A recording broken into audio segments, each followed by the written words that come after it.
With the Pisces Lunar Eclipse September 2024, the rose-colored glasses are coming off and the truth is coming out.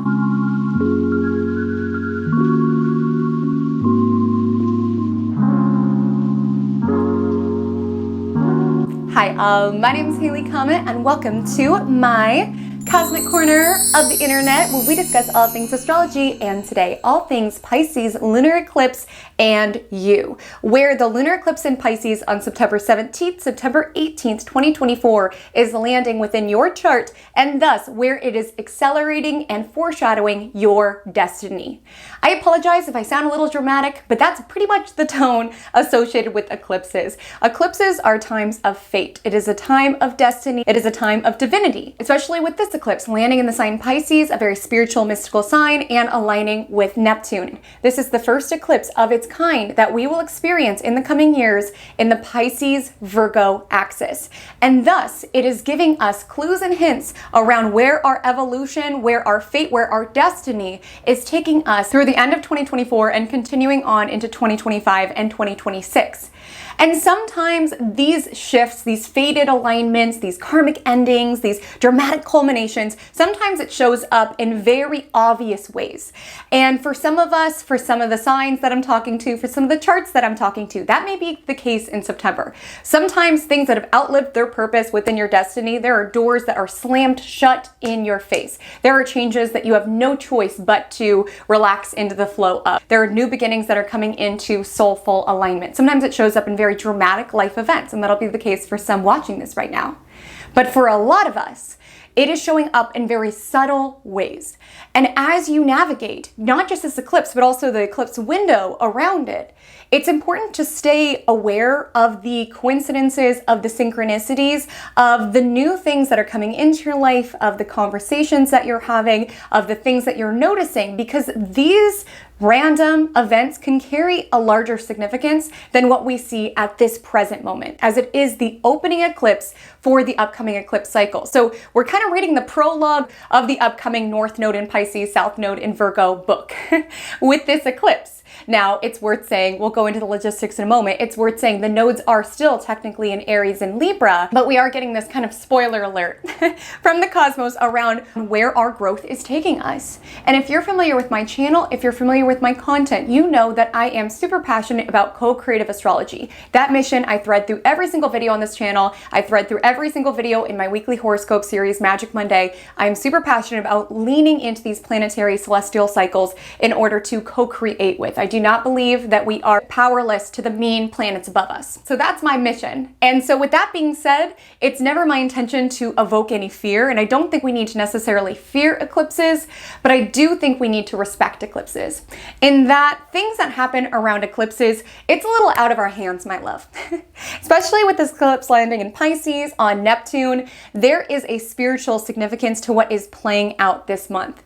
So some of you may find that something departs your universe that you're like, no, I so wanted this to work out. It's important to know that whatever may get taken from you during this time is setting you up for your upcoming North Node Pisces, South Node Virgo story that'll play out with the upcoming eclipses. And whatever is leaving your life at this time is creating space for something that's so much more aligned for your soul. There can be dramatic changes that you're just like, why, universe? But it's important to know that this is just the opening eclipse. Like, it is a story that is yet to be fully told, and it will ask for a high degree of trust and of surrender. Not in a disempowering way, not in a giving up way, but there's no use in fighting our fate. There's no use in trying to dance around our destiny. When we talk about Neptune, we talk about the sea. And so our fate is just this huge current that is sweeping us towards where it is that we are destined to go. But it could be frustrating from our human ego perspective around, no, I was trying to swim to that island over there. Why can't I get there? And if you try to swim against the current, you're just going to burn yourself out. You're just going to exhaust your arms trying to force your own will. There is an ask to relax into the current. It might not make sense. You might be like, wait, but that looks like it would be perfect for me. Why can't I go there? You'll see with time. And that's the biggest thing that I tell my clients is I'm like, my love, if something arrived during an eclipse, if something departed during an eclipse, that is the universe interfering. That is the universe plopping things that were destined for your soul's development. And that is the universe removing things that have outlived their purpose. Even if you can't see it from your human level, there is an ask for trust and surrender to a higher power, truly, with this Pisces lunar eclipse on Neptune. Even if it doesn't make sense at this time, even if the waves feel very tumultuous at this time, the current feels very strong, there is an ask to trust and to surrender in whatever is playing out currently. And this eclipse feels charged with epiphanies and ahas. And it's important to know that if information surfaces at this time, the universe wanted you to know that. And I say that because a lot of us have a very disillusioning wake-up call with this eclipse. There's something that we've been deluding ourselves from. There's something that we have not been wanting to face. We could have been trying to convince ourselves, this island is for me, I need to swim over to this island. Whereas the universe has been trying to get our attention via our intuition around, my love, that's not where you want to go. And this eclipse might finally be your wake-up call around recognizing why you have no business being on that island. That island is not for you. And so some of us might have information that surfaces that does shatter a dream, that does shatter some sort of illusion. And some of that could be a little heartbreaking. And there could even be recognitions around where you've kept yourself hidden in a lie because it felt more comfortable than having to confront the truth. And it's important to know that with this eclipse, you are so protected, you are so taken care of, even if there's information around why. Trust me, the universe wanted you to know this. There's a reason why this is coming to your awareness right now, whether it's something that someone tells you, an epiphany that you have. For a lot of us, rose-colored glasses are coming off with this lunar eclipse in Pisces. And these rose-colored glasses are taking off in order to set us up for these upcoming eclipses that we will experience throughout the next 2 years or so. So within this video, we will break down everything you need to know about this lunar eclipse in Pisces. We'll explore how you can celebrate this eclipse if you feel so inclined. I will break down a step-by-step guide around how you can find where exactly this lunar eclipse lands within your chart, thus the life arena that is being activated with this particular lunation. And then we'll take it into a sign-by-sign, house-by-house exploration around what your fate has in store for the next 2 years and how to love your fate, embrace your fate. It's the one that you got. You gotta love the one you got. Before we dive in, I do want to extend an invitation to you if you are craving community during this time. Eclipses can be quite intense. They can activate certain parts of your journey. They can activate certain parts of your chart. They can activate certain parts of your soul. It can be a little intense. And so if you are wanting to connect to other souls who are on the same path, who are on the same wavelength, if you are wanting to work together with me on a one-to-one context, if that would be supportive for you as we move through this period, I do want to extend an invitation to Self-Care Astrology. Within Self-Care Astrology, there are opportunities to work one-on-one with me. We can voice memo every week where I can just share what's happening within your chart, how you can lean into the shifts that are happening currently. There's also an option to add on one-on-one consultations with me at a much earlier time than my public calendar shows. But one of the biggest benefits, in my personal opinion, is being able to be part of the coolest cosmic community of the internet, which is the individuals within our Self-Care Astrology group. So you get to be added to our group chat where we're always gabbing about all things astrology and supporting one another for what's coming up. We have group classes extending through the rest of 2024. So if you're wanting to be around other celestial explorers, other astrology enthusiasts, other people who get and can support you through some of these more intense celestial energies, I would love to have you join us. You can check out all of the options, all of the tiers within the link below. Make sure to use code ECLIPSE. It'll save you 33% off, and that's off any tier that you elect. So I'm so looking forward to working with you if you are feeling the call. But without further ado, let's take it back to the lunar eclipse in Pisces, September 17th, 2024, disillusionment, dreams, and divinity.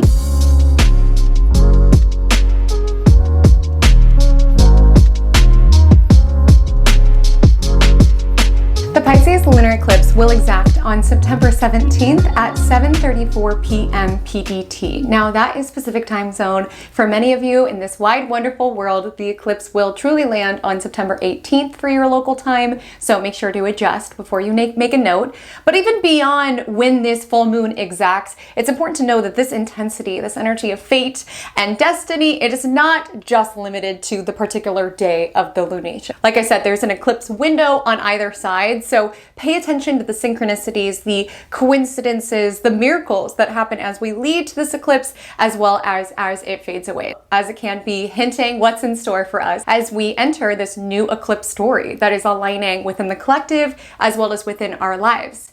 This eclipse lands at 25 degrees Pisces, opposite the sun, sitting at 25 degrees Virgo. Now, we will break it down step by step how you can find where that exacts within your chart and your particular story that's playing out. But firstly, let's set the scene around what this eclipse has in store.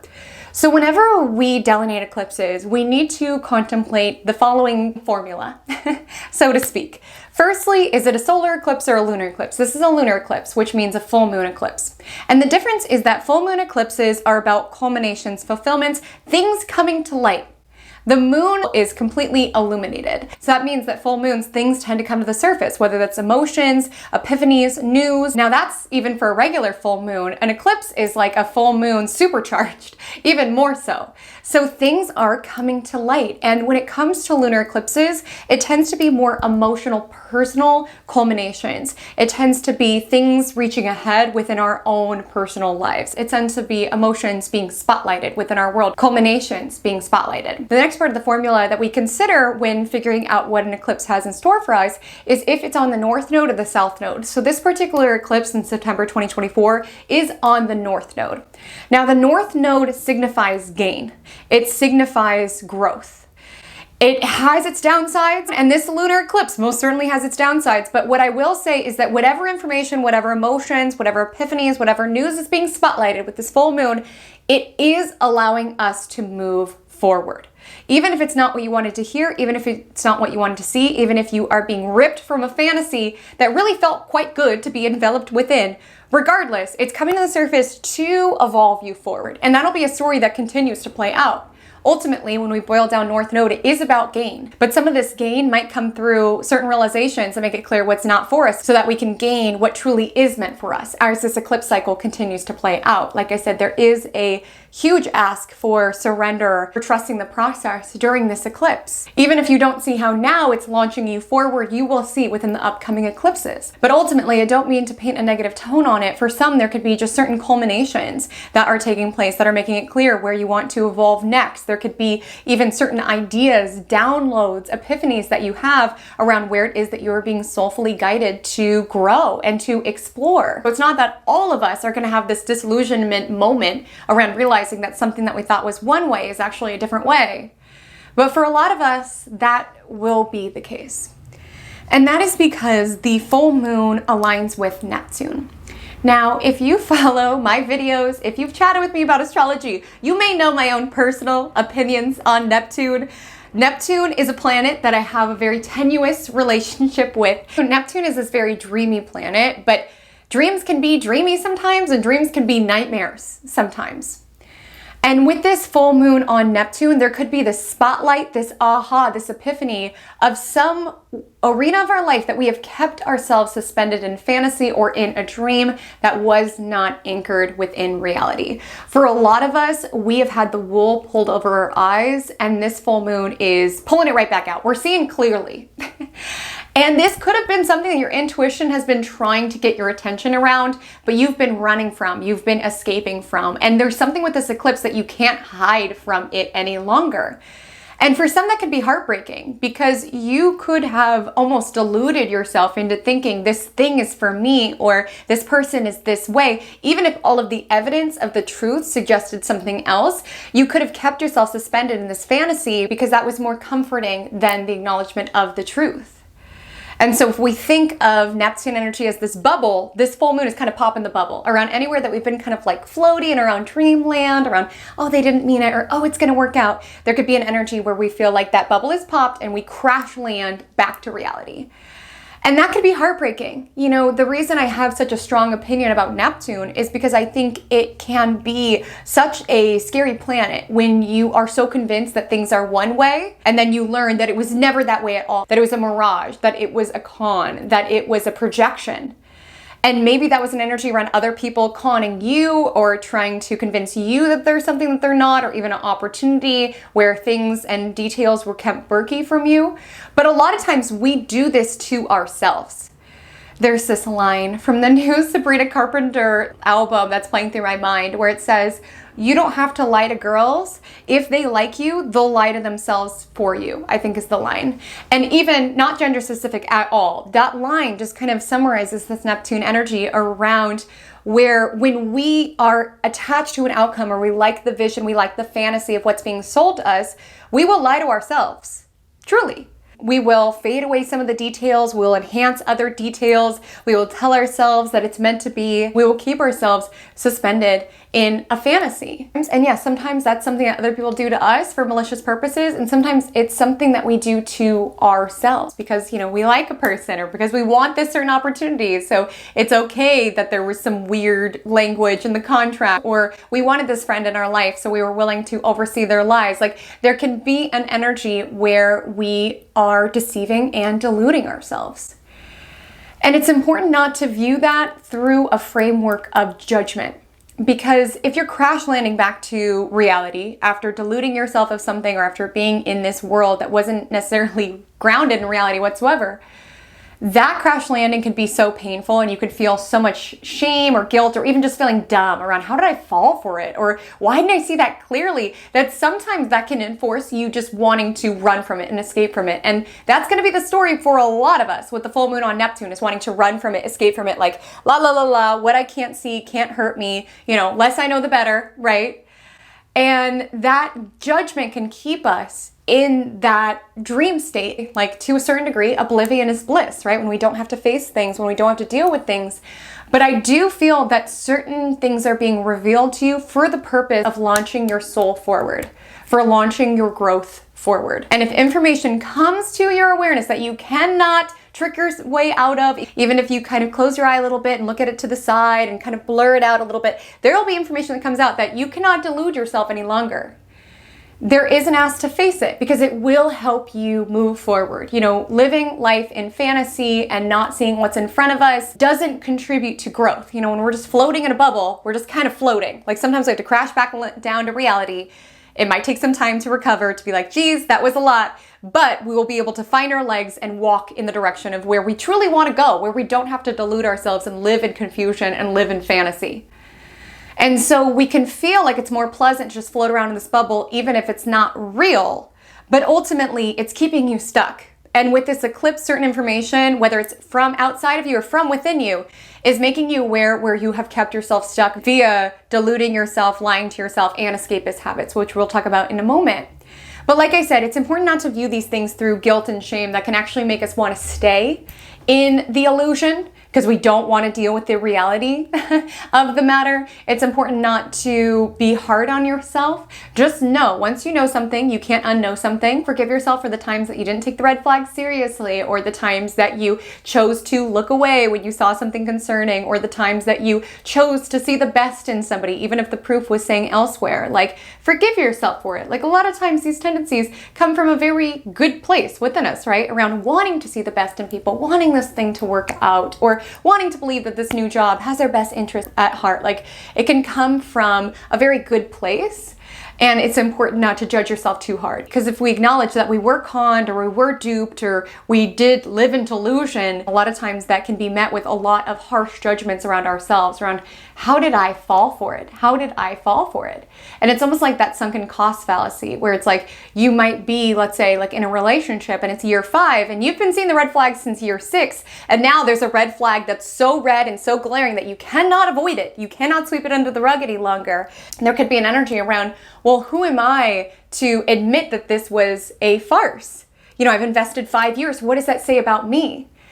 But I don't want that sort of line of thinking to keep you stuck in the situation of delusion or confusion, or even just needing to numb yourself in order to cope with it. And that leads me to the next point about this lunation and about Neptune energy altogether, is that Neptune is about escapism.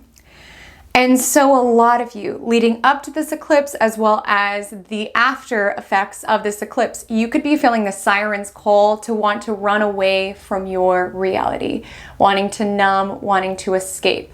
You could want to do this via substances. You could want to do this via daydreaming, right? Creating your dream life within your head rather than taking the steps necessary in order to make it happen here.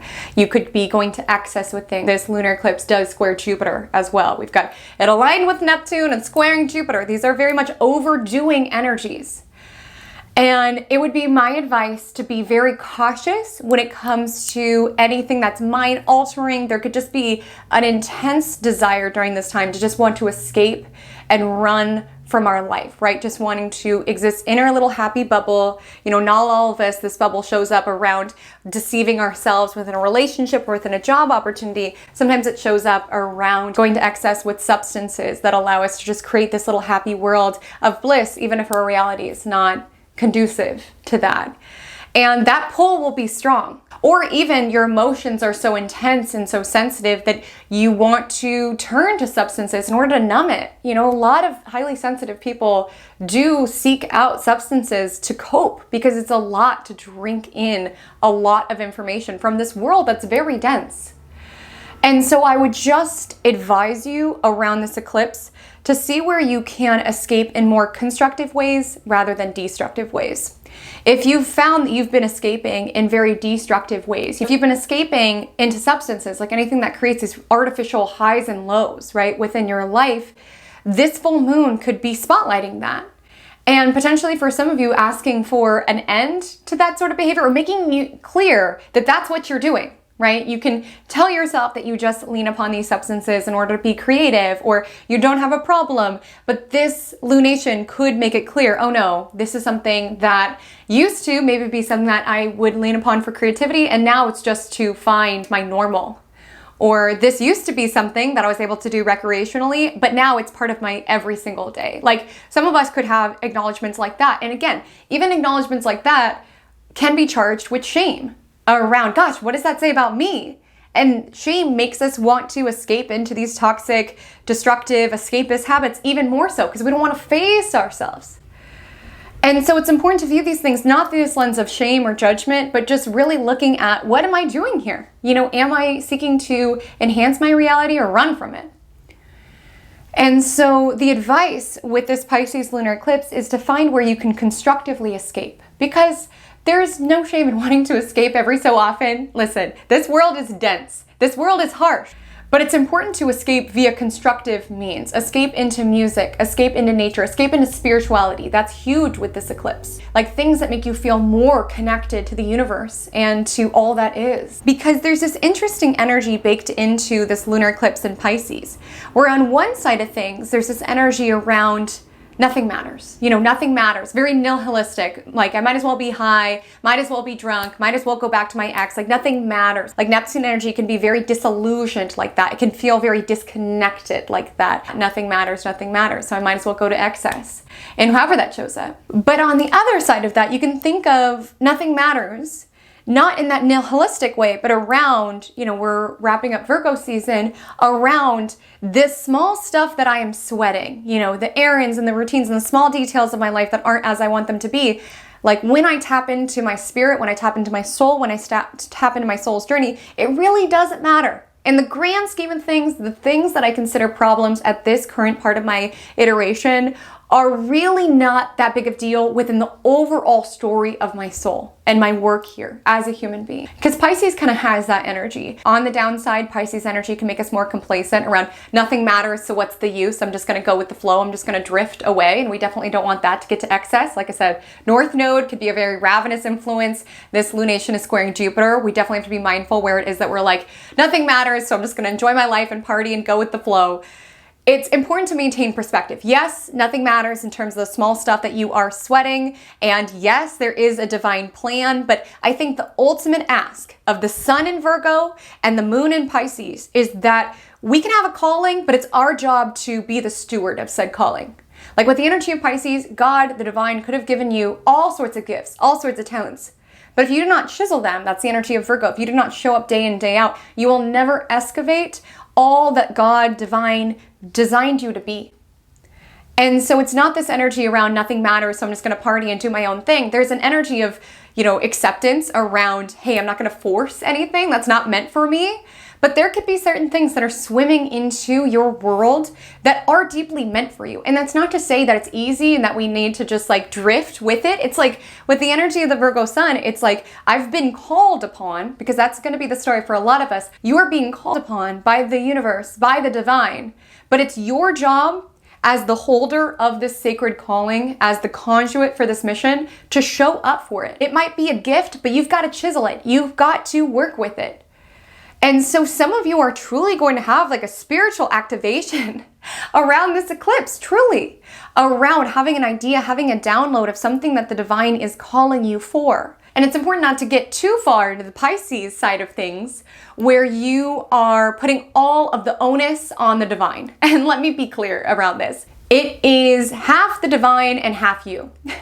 Like part of this energy with the lunar eclipse in Pisces is that what is for you will not pass you. Truly, what is meant for you will not pass you. And what is not meant for you will pass you. And you can cry and scream and yell and beat your hands against the wall and wear rose-colored glasses to convince yourselves that it is meant for you. But if it's not meant to be, if it's not meant to be. If it's drifting out of your world, it's drifting out of your world. If it was meant to be, it would have been. If it was working out, it would be currently working out. So there is an energy to accept our destiny in that regard, to surrender, to trust, to observe what the universe is naturally guiding us towards, what we are being led away from. There is an ask to accept our destiny in that regard, but to know there is a responsibility around your fate.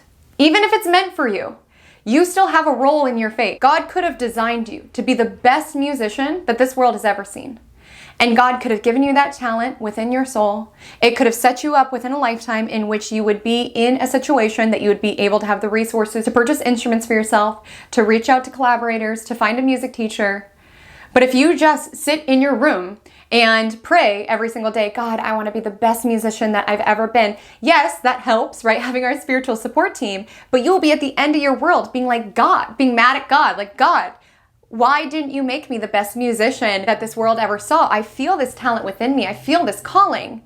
And God would say, but you did not arise to the calling. Like God can lead you to water, can't force you to drink. It's kind of the energy, the divine source energy. Use whichever word aligns personally with your own connection to your higher power.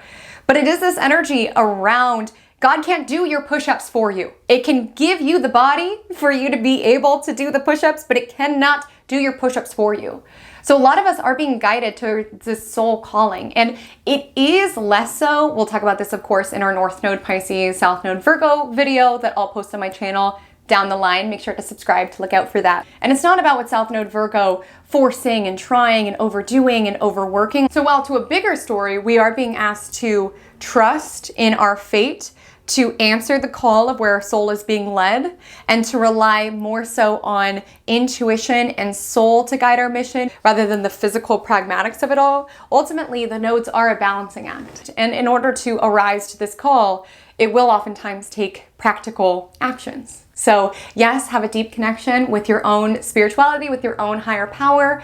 Really listen to your intuition. What are you being led towards? What spiritual lessons are you learning? Working that muscle of perspective is going to be important. You know, with Virgo energy, we can tend to sweat the small stuff, right? And the lunar eclipse in Pisces asks us to return to the big picture, right? Like you are just this soul on this planet having this experience. Like, remember that. Why are you here stressed about your taxes, right? And I get it, like 3D physical stuff can be very stressful, but this lunar eclipse on Neptune is reminding us there's so much more, both within this experience as well as within your soul and your soul's journey.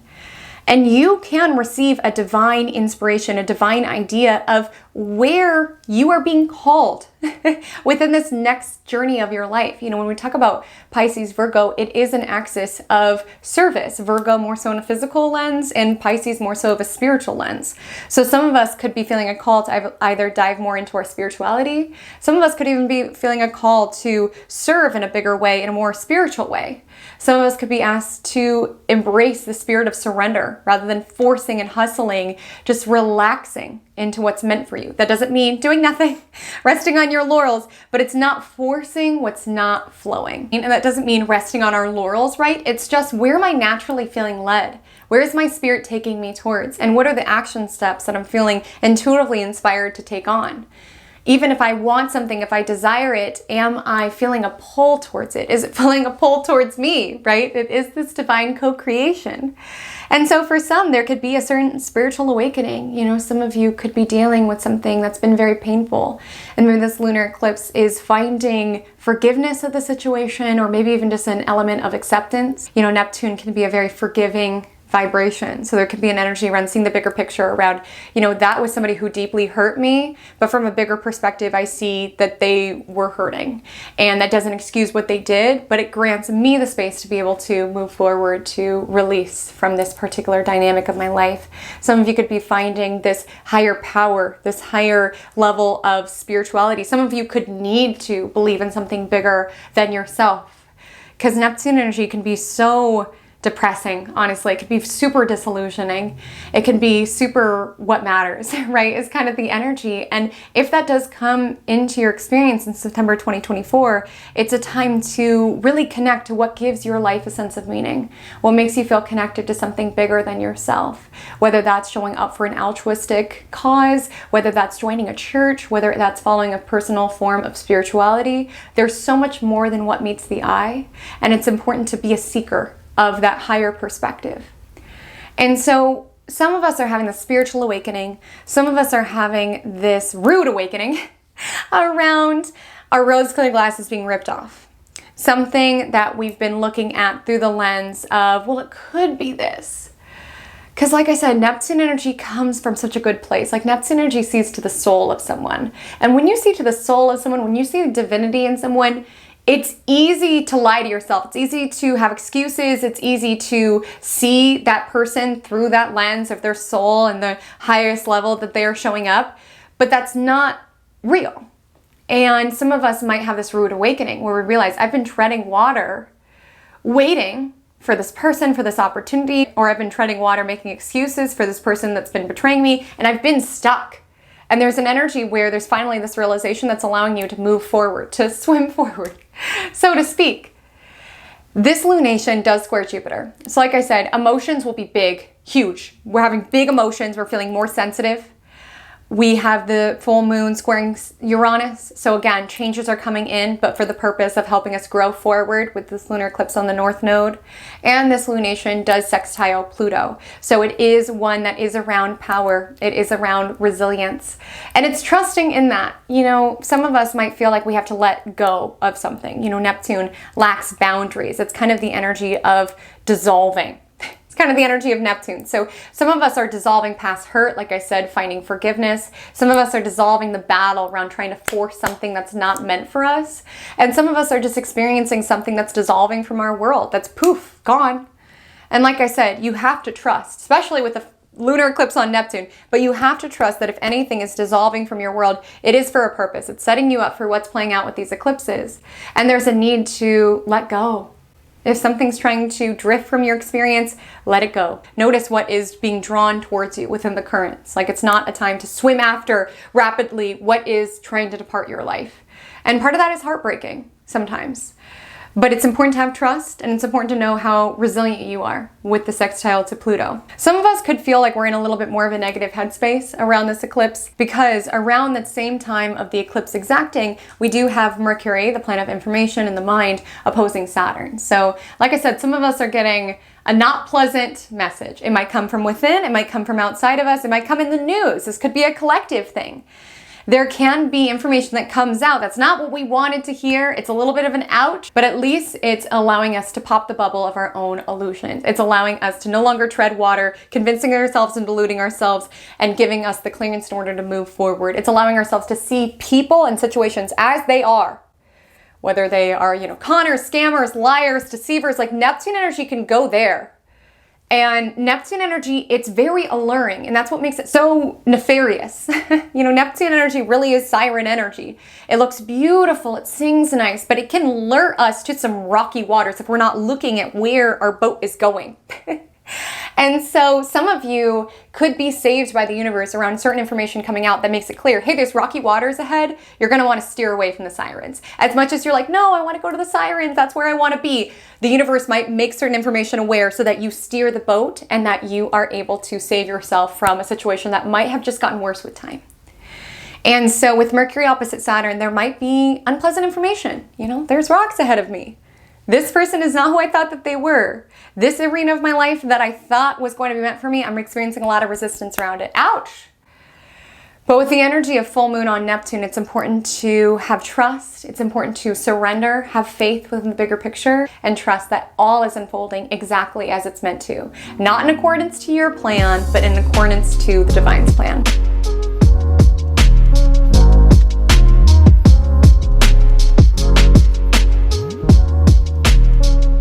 So you might be wondering, Haley Comet, I'm feeling super inspired around this Pisces lunar eclipse. How can I celebrate? What rituals should I do? What do you recommend through your study of astrology? Great question.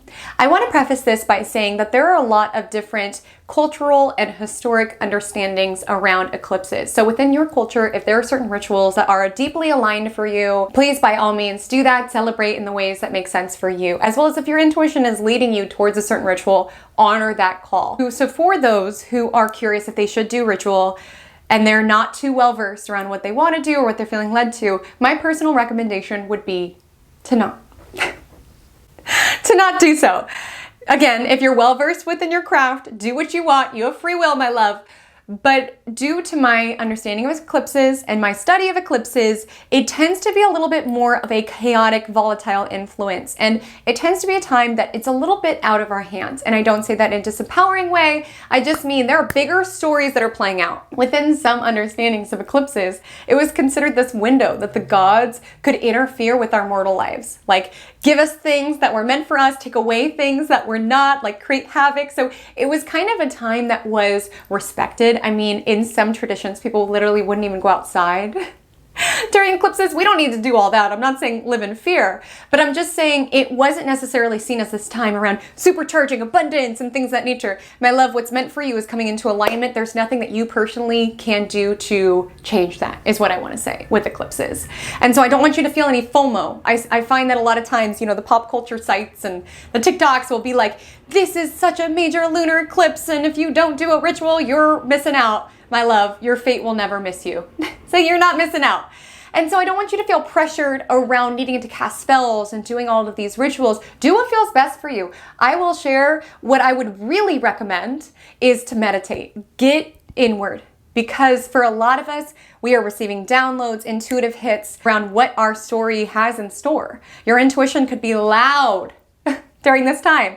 Loud and maybe a little harsh. You know, we've got that Mercury opposite Saturn right around this eclipse. There could be certain things that your intuition is nudging you towards and that you want to keep yourself in delusion around with the alignment to Neptune around, no, it can't be, it can't be. But during this eclipse, it's really important to get quiet. Allow your intuition to talk to you, even if you don't like all of the information that it's signaling to you. It could be coming up for protection. So my best advice in terms of a ritual, be in a sacred site. Neptune energy makes us very sensitive. So I would really recommend not being in environments that are noisy, chaotic, that have a lot of people's energies that you don't want to necessarily mix in with. Like you could just feel very drained. You know, Neptune is water. And so we could feel like we were just absorbing everybody else's stuff. And it's not that people have bad energy, but we just tend to be a lot more affected by other people's energy when we do have strong Neptune. So be conscious. Go into environments where you want to drink it up, where it fuels you, where it pours into you. It doesn't just siphon from you. It doesn't just muddy your waters. It pours into you. It cleanses you. It purifies you. So places such as churches, places such as nature, places even such as concerts or music, you know, these can all be very Neptunian things. Like I said with Neptune, we want life to feel like a dream, right? We want to feel connected to something bigger. And some of us find that through art. Some of us find that through altruism. Some of us find that through spirituality. Whatever that is for you, I would deeply recommend doing just that during this eclipse, and definitely carving time to get quiet, to listen to your intuition, to listen to your inner voice. Don't feel like you have to do this, that, and the third. Maybe you feel inspired to spend some time by water. With this eclipse on Neptune, with the Pisces energy, by all means. This would not be the time that I would force change. Let's say you're like, Haley Comet, I'm over my life. I want to move. I want a breakup. I want all of these things. I'm going to use this eclipse in order to make it happen. It's not that it's not a time for change. Like I said, eclipses are cosmic course correction. Like it tends to rip us from courses that we thought were right, put us on courses that are right. Like it is a time for change. And I don't share this in a disempowering way. I'm just saying If you are meant to make a major life decision during eclipses, you will know. You will have no doubt about it. For most of my clients, there's no other option but to change, but to go through this door that's being opened for you. Something happens at work, something happens within a relationship. Like, dramatic life events happen when you are being eclipsed, and there's no other option but to go through this transformation. It's not to say that the data that is coming up around, I want to change this and I want something different here. It's not that that is wrong, but it's simply an acknowledgement around there's no need to force it. Eclipses can sometimes give us this now or never energy, as though if we don't take action right this second, that we will miss out on our fate. And we tend to be much more energetically and emotionally charged during eclipses. So what I typically advise is, I'm like, it's not that it's wrong. Definitely some people are getting the intuitive hits around certain things in their life that they may need to change or may need to see clearly. But I would just advise, wait a little bit after eclipses to implement those changes if you have the choice. Sometimes you have to make the choice and that's that, and you will know if that's your story. But if it's like, I could do this, wait to see how you feel after eclipses. It could be just a more calm-headed, level-headed approach towards the matter.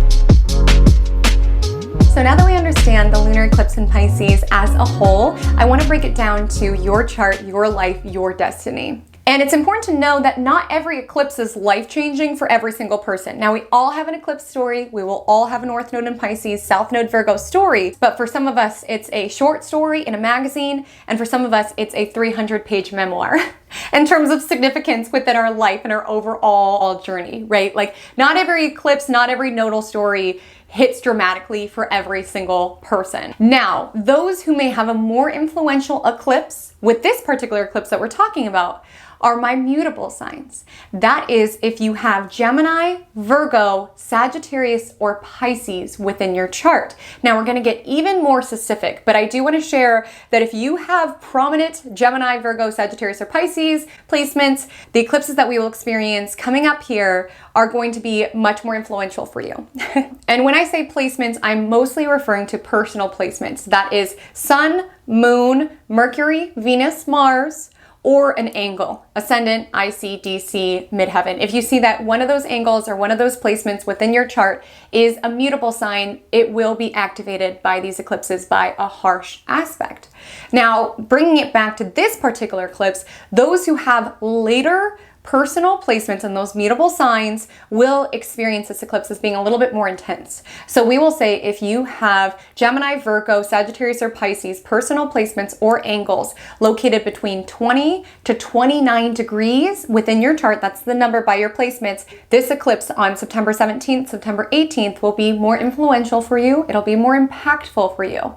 It'll be more of an exclamation mark, okay? Some of us are just working with a comma. For you, it might be very apparent where the rose-colored glasses are coming off or where the spiritual calling is coming in. Like, it'll be made well aware to you. Now, to answer the question around, well, what does this mean for me? What are the life arenas that might get activated or might be accelerated? For this, we'll want to look at our sign by sign or house by house analysis. So you have two options when it comes to how you want to utilize the rest of this video. The first is simply find your rising sign, also known as your ascendant sign, within the timestamps within the description. Advance that timestamp, that is your reading. That is the technique that I would utilize if you use whole sign houses within astrology, or if you're newer to astrology. Just go ahead, jump to that timestamp, and you're golden. If you use Placidus, I do as well, I will guide you in a step-by-step around how you can find where exactly 25 degrees Pisces lands in your chart. It may be the same as your rising sign that is listed. It may be different than your rising sign that is listed. So what you'll do is you'll go to astro.com. You'll input your birth information and you'll get a circle chart that looks like this. Amazing. The Pisces glyph looks like a blue H on astro.com. I'm circling it on screen. From this line to this line, this represents the Pisces sector of the sky. Now, we'll want to find where Pisces begins. Pisces begins where Aquarius ends. I'm circling the Aquarius glyph on screen. It's yellow-orange in astro.com. It kind of looks like a wave. And so this line indicates 0 degrees Pisces. This is where Pisces begins. This full moon in Pisces, this lunar eclipse in Pisces, lands at 25 degrees Pisces. So these little marks indicate increments of 5 degrees. So what we'll want to do is from the beginning of Pisces, we'll want to go 5. We'll want to go to one grid mark. This is 5 degrees. We'll go to the next grid mark. This indicates 10 degrees, 15, 20, 25. Bam. Wherever this line is indicates where this eclipse lands. So you'll want to go to the inner ring and see which number encases that piece of pizza that Pisces grid mark lands within. So we see within this example of inner planet Janet on screen, it lands within her 5th house. She would advance to the 5th house reading. That may be the same as her rising that's listed, that may be different, but in Placidus we get specific around where this lands within your chart. Now, because this does land exactly on a grid mark, it should be easy to tell which house it is in, but I do want to let you know in case you're not sure, you're like, Haley, it might be in the 5th house, it might be in the 6th house. Astro.com provides a resource. It's called PDF Additional Charts or Tables, I think is what it's called. You click that button on the right-hand side, it lets you know a breakdown which degree every house begins. And just so you know, AC represents the beginning of the 1st house, IC beginning of the 4th house, DC beginning in the 7th house, MC beginning of the 10th house. So we see here that inner planet Janet's 6th house does not begin until 28 degrees Pisces. Now that is after where this lunar eclipse lands, which is 25 degrees Pisces. So we know for certain that the lunar eclipse in Pisces for inner planet Janet must land in the 5th house, because it would have to be in the 28th degree of Pisces or later for it to land in the 6th. So hopefully that guided you in figuring out which reading to get into. And let's go ahead and talk about where destiny is pushing you and your chart. If you are a Pisces ascendant and or the Pisces lunar eclipse lands within the 1st house of your astrological natal chart, this is your reading, this is your message, and this is your axis. I'm talking to a lot of Pisces risings right now. Not all of you. If you do use Placidus house system, there's a chance that you're not a Pisces rising. But regardless, you are a main character of this eclipse. And if you do have your rising in the sign Pisces, you are a main character for the upcoming eclipses moving into 2025 and 2026. And you honestly have been a main character for a bit now. You've had Saturn in your sign as well, demanding heightened responsibility and boundaries and discipline from you. And so a lot of the cosmos is lighting up your chart like the 4th of July. But being a Saturn main character and being an eclipse main character is quite different. Because being a Saturn main character is more slow and steady and day in and day out, and your efforts and the fruits of your labor taking time to catch up. Whereas eclipses, things can speed up quite a bit for you. So the good news, my love, is that if life has felt a little boring, things are going to quicken.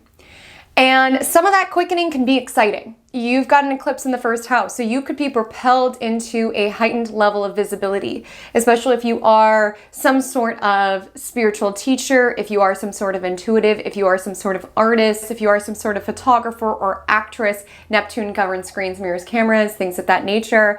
You can absolutely find that you can be more visible during this time. You could feel launched into the spotlight. You can also find that your life gets a lot busier. Things are speeding up. You could feel like even if you're not on the silver screen, like in the literal spotlight, you can feel like a lot of people are talking about you. You can feel like you're stepping up to this heightened level of leadership. And with that being said, Saturn is not the only one who's likely in your 1st house. You've got Neptune there. Just with this eclipse, we've got Neptune there. And Neptune, as I highlighted, governs screens, mirrors, cameras, things that are reflective. And a lot of you are having to get comfortable with the knowing during this time that people do not fully have the ability to see you as you are. People will see you as they are, or how they project you to be. You might find during this time that people are making assumptions about you or projecting things onto you. There could even be an epiphany or acknowledgement around what is not you, what was just projected on you to others. And perhaps for you, taking away the smokescreen of Neptune and being able to see yourself clearly around, I was never that way. That's only what you imagined me to be or assumed me to be, and being able to get to the core of who it is that you are. And you've got Saturn in the 1st house, so a lot of you have been exerting boundaries, you've been stepping up as a leader, and part of that means getting comfortable that not everybody is going to have a favorable impression of you. You know, for a lot of you, you do have Pisces ascendant, so you are very intuitive. You can kind of feel the vibes. This isn't a work house necessarily, but let's say you're a boss and you give a certain assignment to somebody, you can kind of feel their discontent with the assignment, and you might want to rush in and be like, oh, I'll just take it on. But there's an energy around understanding other people's assumptions about me or projections about me or what I can feel into them around how they're thinking or feeling towards me is not my responsibility. It's not. And you cannot please everybody in this world. And that's why with this eclipse and the upcoming eclipse cycle, you will be asked to choose yourself. You will be asked to choose yourself above what other people think of you. You'll be asked to choose yourself enough to exert boundaries of those who have been siphoning or taking from you or taking advantage of you. You'll be asked to choose yourself if you are in certain dynamics that are refusing to see you clearly, are projecting what they think that you are rather than who it is that you authentically are. You might find during this time that you're even extricating certain assumptions of self that you've internalized from significant partnerships around you, around someone telling you you're so lazy, you're so this, and you're so that, so much so that you've absorbed it. And this eclipse could bring to the surface, no, I'm perfect in the divine's eyes. Of course, we all have elements to grow and improve on, but I just feel like with the Virgo sun in the 7th house, there could be certain criticism from people around you that have made you not see yourself clearly. And for a lot of you, this eclipse, you're able to see yourself clearly and see yourself in the way that God designed you, the universe designed you. And for some of you, you can feel a certain calling enliven during this time. And it may be a calling that those around you do not understand. And I don't want you to feel that this is an eclipse axis in which you're going to be on your own or you're going to be lonely. You will just be asked to choose yourself. You know, Neptune can bring in themes of martyrdom, of where it is that we've overextended ourselves, overpoured into people that maybe didn't pour into us. And with the eclipse, there could just be an acknowledgement of that, being able to see that behavior clearly and seeing where you've been embodying this Neptune role for better and for worse. And so some of you, I'll be forthright, may be asked to depart certain connections and relationships. If that is the case, it's because that connection outlived its purpose. It's not that everybody will break up. For some of you, you'll just be asked to claim and step into these new spiritual gifts and find a new normal when it comes to your significant partnership, your significant relationship. For others of you, there just could be an energy around stepping into your agency in a way and being able to enact more boundaries over your compassion or where it is that you've poured into people. So, you know, you've got Saturn here too. So with Neptune on the lunar eclipse, kind of bring in this Neptune energy light and Saturn there, it's getting really clear around where you've been wearing rose-colored glasses and overextending yourself and overgiving and allowing people to dump their toxicity into you and you just absorb it. And there could be an energy with this lunar eclipse around no more. Like, I've got to take care of my soul. And with that being said, you could also feel a nudge around deeply needing to take care of your body. Some of you have been entrenched in certain habits that have been creating detrimental effects on your body. Now, for some of you, this could be drinking, this could be substances, it could be, overeating, overindulging. The energy of Neptune is around, where it is that we numb and where it is that we escape reality. And maybe for some of you, not so much so in terms of like habits and diet, it could also show up around not wanting to face certain health things within your life. And nothing scary whatsoever, but this lunar eclipse on Neptune could really make you aware of the danger that can come into our life when we do avoid, when we do push into the crevices of our mind and just ignore as though it's going to go away. It's kind of like I'm seeing an image within my mind of mold, which is very Neptunian, honestly, but I'm seeing mold, and I'm not saying that any of you are going to have a mold problem, do not worry. But it's more so signaling to me that mold, can grow more in the dark. And the more that we ignore it, the more that it festers and grows. And I'm seeing that in terms of your physical wellness and health. So all I'm saying is that this is a really optimal time to take serious any weird symptoms that you've been observing. This is not the time to just be like, what I don't know doesn't hurt me. If you've known that you've needed to make certain lifestyle shifts, this could be a time in which that is brought to your awareness. So Neptune could be very much in fantasy. So some of you could actually be dealing with a lot of health phobia, potentially very scared and very fearful. And I want to let you know, I'm not trying to add to that right now. It just, with the energy of Neptune, it's either running from things or creating this fantasy world that doesn't allow us to move forward because we're paralyzed by the nightmare of it. So I just feel that there is some themes coming up around your physical body and the care and keeping of it, truly. And with Neptune energy, wanting to really see how you can take care of your physical wellness. And for some of you, this could just be an energy around observing certain escapist patterns, escapist tendencies and habits that have contributed to you not looking or feeling your best within your physical vessel. But altogether, a gift of this eclipse, and maybe even the forthcoming eclipses, is that I do feel that it is helping your identity. I'll be forthright. eclipses in angular houses, especially the first house, it can really activate a lot of different arenas of our life. Like I said, you're the main character. You could feel like a lot of people are coming to you for a lot of different things. Your life can get a lot more eventful, potentially. There could be a lot that's being demanded of you. But you are being asked to choose yourself amidst it. And what I see is that you're taking away the smokescreen of how you see yourself. It's putting away the projections of how other people see you, but it's also seeing yourself through the divine's eyes. So for some of you, you have certain gifts, and maybe it's even things that other people have told you, you're so good at this, you're so good at this, but you haven't been able to see it. Like for some of you, I don't know if you've been dealing with like body dysmorphia of some sort, or not being able to see what everybody else sees. Like when you get compliments, you almost don't believe them. You're like, are you pulling my leg? But there's an energy with this eclipse where you're really learning to see yourself, and not the reflection of others, but really just the pureness of your soul and seeing yourself the way that God sees you. It's not to say that we don't have work in this lifetime, that we're perfect, but I do see that there is a gift taking place here around being able to recognize that within God's eyes, within the universe's eyes, you are perfect. It's learning to see that divinity, that excellence, that greatness that exists within you. And some of you could really feel called around something, wanting to be seen within a more spiritual lens, more artistic lens. Even if it's not in the fields of spirituality and artistry, you could just feel like there's a new lease on life. There's a new perspective. There's a new way of viewing yourself through the divine's eyes. You're letting any fog of self-doubt or even self-hatred or not seeing yourselves clearly. It just feels like that fog is clearing, and you're really getting to know yourself, and you're really getting to know your soul. That feels like an unexpected blessing of this eclipse. So this message is for those who have the Pisces lunar eclipse landing within the second house of their astrological natal chart. You may potentially be an Aquarius rising, you may potentially not. But regardless, the story for you around this Pisces lunar eclipse and upcoming eclipses is around finances, self-esteem, and self-worth. So let's get into it. Firstly, let's talk about finances. There is a need for you to be very clear around what's coming into your bank account and what is leaving. I don't love this phrase.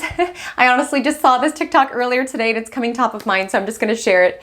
In that a very, very wealthy person was walking with somebody that he was mentoring, and he essentially shared with that person, money is a cruel mistress. Like if you do not pay attention to it, it will leave you. And truly, not that I believe in mistresses or things of that nature, but it is important to really look at your numbers.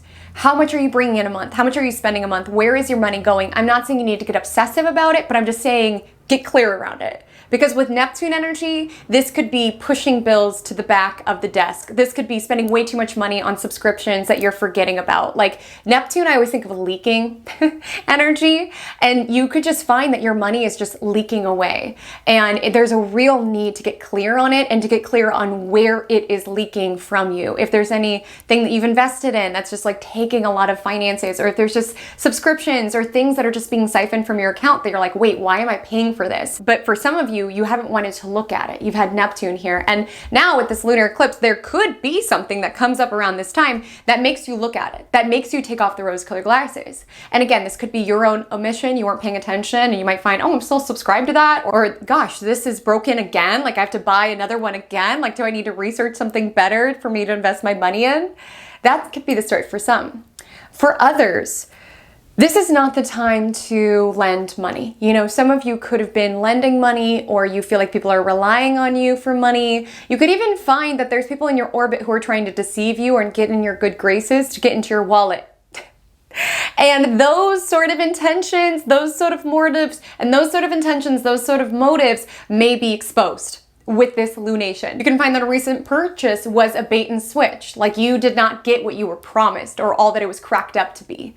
And there could be an exposing of that, like a real spotlighting on that, You could have recently been scammed, or you could have recently had, you know, a hacker get your credit card, something of that nature. Again, no fear, but just in case I'm talking to someone where that's happened, it's important for you to not have shame or guilt. I was sharing within the intro part of eclipses, which I hope you listened to, but a lot of times we can keep ourselves ensnared in scams and cons and deceptive situations longer than we need to, just because we get into this energy around, I'm a smart person, I know I'm not being scammed or conned. And that would be so embarrassing if I really did give all this money to a scammer. Like I almost just want to give more just to be like, this is real, right? And there is information that could come out. Maybe it's like someone that you've done business with, or some sort of joint money situation. Maybe your spouse, the sun is in the 8th house. Maybe your spouse has been spending a lot of money and that's where the leak is coming from, or something of that nature. There could be a real spotlight on that. That's where the leak is coming from. Some of you, this will not be all, so please let it go. But for some of you, party tendencies, drinking tendencies, that can also be leaking a lot of your money with this lunation squaring Jupiter, which is most likely in your 5th house. And there could be a need to like really acknowledge how much you are spending on nights out, or you are spending on hobbies. Again, life is meant to be enjoyed, but there's a need to really get clear on it. I've shared a little bit about this on Magic Monday, but I went through a phase where I was obsessed with buying psychic readings. I could not stop. The TikTok live people, they'll have like mini readings for like $10 or $15, and I was just obsessed. Like I would do it multiple times a month, and it just feels like $10 here, $15 here, and the readings would always be fun and interesting and entertaining. And then one day I had to go through and audit myself and be like, Haley, how much are you spending on these freaking psychic readings? Like I'm happy I got to support other, creators and intuitives, but when I added up the number, I was like, a 10 here and a 15 here, like it adds up. And I'm not saying all of you are spending your money on psychic readings. That could be the case. I mean, it's Neptune. It could be, drinking, some sort of bad habit, vaping, something of that nature. And sometimes breaking it down in terms of numbers can be helpful, especially I know I'm talking to a lot of Aquarius risings. Sometimes when you see the numbers of it, there's like an app with a widget that tells you how much money you're saving by not drinking or by not vaping. And that might be helpful if you are trying to cut back on a habit like that, just to see the tangible gain that is coming into your life versus by cutting these things out, that aren't really adding to your overall happiness. Because on that note, 2nd house is our values. It's our self-worth. And so for some of you, you are getting clear on what it is that you value. And with the energy of Neptune, some of you have not been seeing your worth clearly. Know your worth. Okay, with the energy of Neptune, maybe some of you might work in like a spiritual field, or you feel bad, or you're like, the economy is challenging right now. So you might be like, well, I don't want to ask for this much. I feel bad. Like that could be impacting your money flow. Or for some of you, you could be feeling taken advantage of financially at your current place of employment, or however you're bringing in money. You could feel like you are being taken advantage of, that you are overgiving, that you are in this martyr role. And this lunar eclipse could really be bringing that to your awareness around what am I pouring in and what am I getting in return? Pisces can be a very selfless energy, but at a certain point, you really need to look at, am I feeling valued here? Do I feel worthy? And for some of you, you might have certain intuitive gifts, artistic gifts that you don't value within yourself. And if you don't value it within yourself, then other people won't as well. So this eclipse also could be activating that for you. But I will say you definitely can expect to gain more financially. Just be mindful not to spend more. Okay, the energy of North Node, it is around gain, particularly material gain, but it can be an energy of being very insatiable. So it's like, I make this much money and now I want this and this. And maybe that's where the Neptune energy is coming in around, I thought I would be happy at this income level and now I just want to rush to the next thing. And I couldn't possibly take a break now because then I'm going to lose out on this particular income. There could just be an energy around not being satisfied. As soon as I get this car, now I want this car. And the energy of Neptune, it's like, what are you really after? What are you really after? Because Neptune energy speaks of mirage energy. And a lot of people's wealth is what people want you to see of them and from them, projecting a certain lifestyle, acting like they live it. And so you might feel caught up in that race, or you could be affected by images or even people around you who are living this sort of lifestyle and showing off this sort of lifestyle and feeling you personally have to compete with this sort of lifestyle. And I just see for some of you, there could be an energy around this eclipse around, oh, it's not real. Like people flex money that they don't really have. People will rent cars for the day to flex on the gram. Like you would be shocked how many lengths people go to act like they've got it like that when they don't actually. Like that's Neptune energy. It all looks glittery, it all looks gold, but then you go to reach for it and it's like poof, it's not real. And so you might have been caught up in that race around needing to project this certain lifestyle, or you could have been affected by it and allowing it to take away from what really means something to you, what you personally feel called towards and for.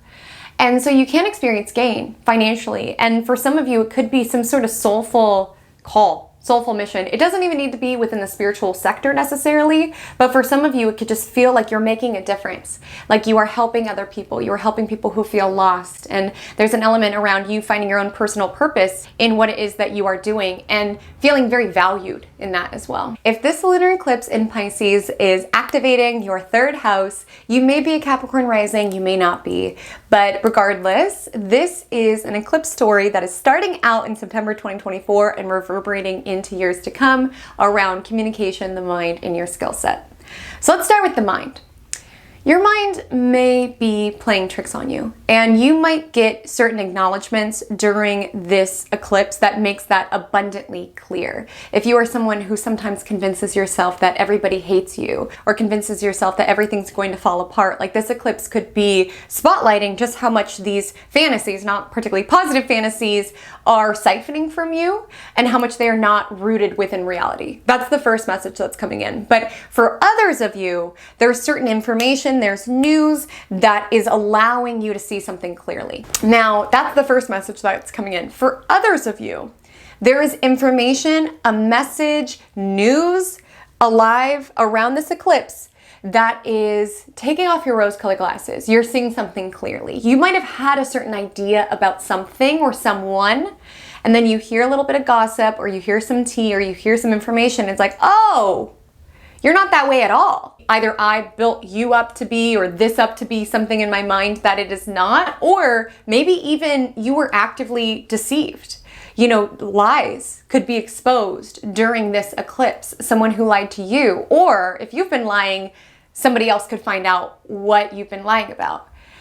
And when it comes to this particular eclipse on Neptune, the message could be coming from inside the house. You know, your intuition could be trying to speak to you, but your logical mind is kind of pressing snooze on it, not wanting to hear it out, not wanting to listen. You could even get a certain idea or like intuitive download that drops into your mind. So it's really important around this eclipse, get quiet, like really let your soul speak, because it could be telling you some stuff. Certainly.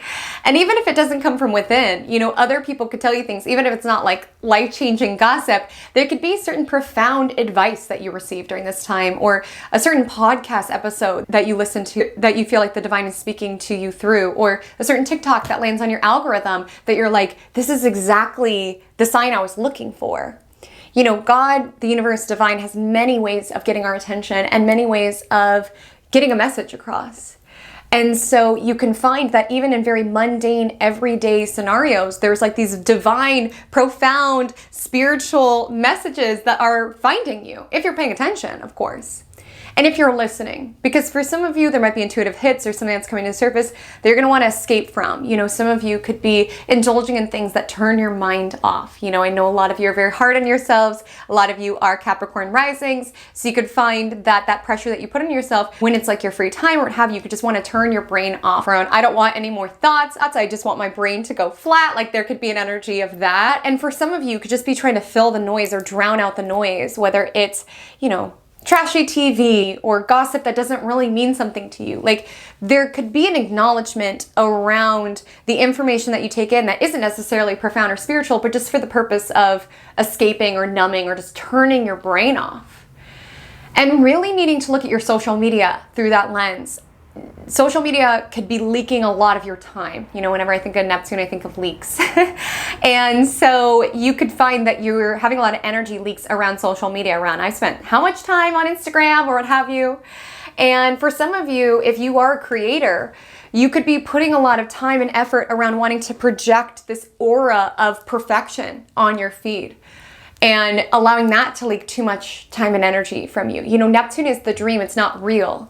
So if you're a lifestyle vlogger and you spend, 2 hours taking pictures of your croissant, and by the time you eat it, it's not even warm any longer, like this could be an acknowledgement around how much pretending that you're living the dream is taking away from these like actual real life dreamy moments within your life. Now, if you are a creator, you can experience a boost in your analytics, not just with this eclipse, but also with the upcoming eclipses. So some of you could even get an idea of what you want to start sharing about, whether it's podcasts, marketing, sales, writing. You could really feel like you're downloading, you're channeling podcast episodes, you're downloading, you're channeling book ideas. Like some of you are really being called upon to step up as a cosmic communicator, as a conduit to be able to be the mouthpiece for God, universe, source energy. Should you heed the call, that is. And if that is the case, you can experience some gain in these arenas, but it will require a lot of mindfulness from you. And when we think of the energy of Neptune, it's very porous, it absorbs. And so it's just really being very mindful and aware of what you're feeding your brain, and if you want to absorb that stuff. So that's why I was saying, take a look at the television you're consuming, the social media you're consuming. Really look at if it's in alignment with your higher self and where it is that you are wanting to be, or the information you're wanting to share about. Now, even if you have no interest in social media, some of you could feel more inclined to write, to do more sales and marketing within your existing business. Some of you could start leveraging photography in order to maximize sales for your business. Some of you could start a new skill. You know, something with your hands. Some of you could get into photography. Some of you could get into tarot. You could start learning more about a spiritual practice, and this could be something that helps you tap into a lot of messages. Some of you are getting into automatic writing. A lot of you can get into like channeling. But again, I'm just seeing this energy around needing to take really good care of your mind, around what you're feeding it, what you're telling yourself, you know, certain projections that you've held yourself within, as well as nourishing it with content and information and voices that resonate with you and with your soul. You know, I'm seeing this energy around your mind being a garden. You need to tend to it now. Like with Neptune energy, you're more sensitive. With Neptune energy, you're more sensitive. You can find that the information that you're taking in is in some ways programming your mind, and this lunar eclipse could make that very clear to you. And this is a gift of Pisces energy, is that Pisces energy is a manipulator of our physical world. It is a very manifesting energy. And I know I'm talking to a lot of Capricorn rising, so you might be into this, you might not be into this. But when it comes to Pisces energy, there is a lot of power around your mindset, like kind of the waters that you swim in, just the beliefs that you have. And I see some of you are doing some work to get clear on the beliefs that operate within your mind and feeding information that's in alignment with that belief, and intentionally not feeding it information or voices that contribute to paranoia or fear or self-doubt or other mental loops that you're no longer wanting to actively nourish within your life. It just feels like you're pulling the weeds and you're nourishing the garden of your mind. You're making it a very pristine, divine place to be. And if you're not there, it's okay. You've got an entire eclipse journey to get there. I would just definitely say with Neptune energy, spirituality work could be great, maybe even therapy or something of that nature to really get clear on your mindset. Because I see that some of you are really going to go through mindset shifts that's going to allow you to manifest even more within your physical world. It's starting with here, but it's showing up here. Other random manifestations that I just need to add in because the third house is so random. Some of you can be dealing with a sibling who overindulges. You may need to have a conversation with this person around how they overindulge and drink or alcohol, or how they're not grounded within reality.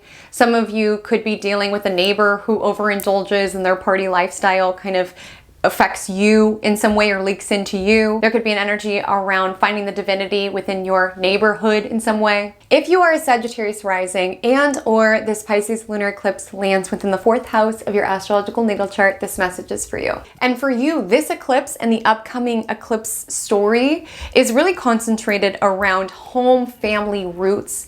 But I want to start with your emotions, because that's what 4th house is. It's the foundation of our chart. And we've currently got 2 very different planets in Pisces currently. We have Saturn in Pisces and we have Neptune in Pisces. And for a lot of you, they're both in your 4th house of your astrological natal chart. And this is challenging because some of you that I'm talking to with the energy of Neptune, you can be absolutely deeply into spirituality. Maybe that's even something that's helping your emotional state. But some of you have been really deep into escapism or into habits or tendencies that are contributing to you more so numbing your feelings than feeling them. Because there are a lot of uncomfortable emotions that are surfacing for you. You've got Saturn in the 4th house. You're having to really look at your stuff. Really look at the foundations, the roots of your life and what it is that you're building. What is making you happy, what is not. And with the energy of Neptune, some of you may be wanting to avoid or numb that work that you are being guided to do. Maybe wanting to numb it via smoking too much or drinking too much or just wanting to run away from it. And you are being asked to have discipline enough to face what emotions are coming to the surface and to commit to what helps you show up for yourself. And this lunar eclipse, with it on Neptune, it could expose where it is that you've been numbing your emotions. Like, you might realize something with distinct clarity that makes it very apparent what it is that you've been running from, or what it is that you've not been dealing with, or how a certain situation within your life has been making you feel. You know, I'm talking to a lot of Sagittarius risings who typically, you know, keep it moving, very optimistic. And while that's a laudable quality to keep it moving, right, this lunar eclipse on Neptune could make you just acknowledge that you do have feelings about it. And that's okay. Even if you're moving on and moving into a new chapter, you have some feelings about it, and that's okay. Like, I just see this energy with a lunar eclipse on Neptune around having to acknowledge your own sensitivity, or having to acknowledge how a certain situation in your life is actually making you feel. Like, for some of you, that optimistic energy could have been you trying to delude yourself around, this is okay, or I don't need boundaries around this family member with this situation in my life. But there's an acknowledgement around, oh no, this is affecting me.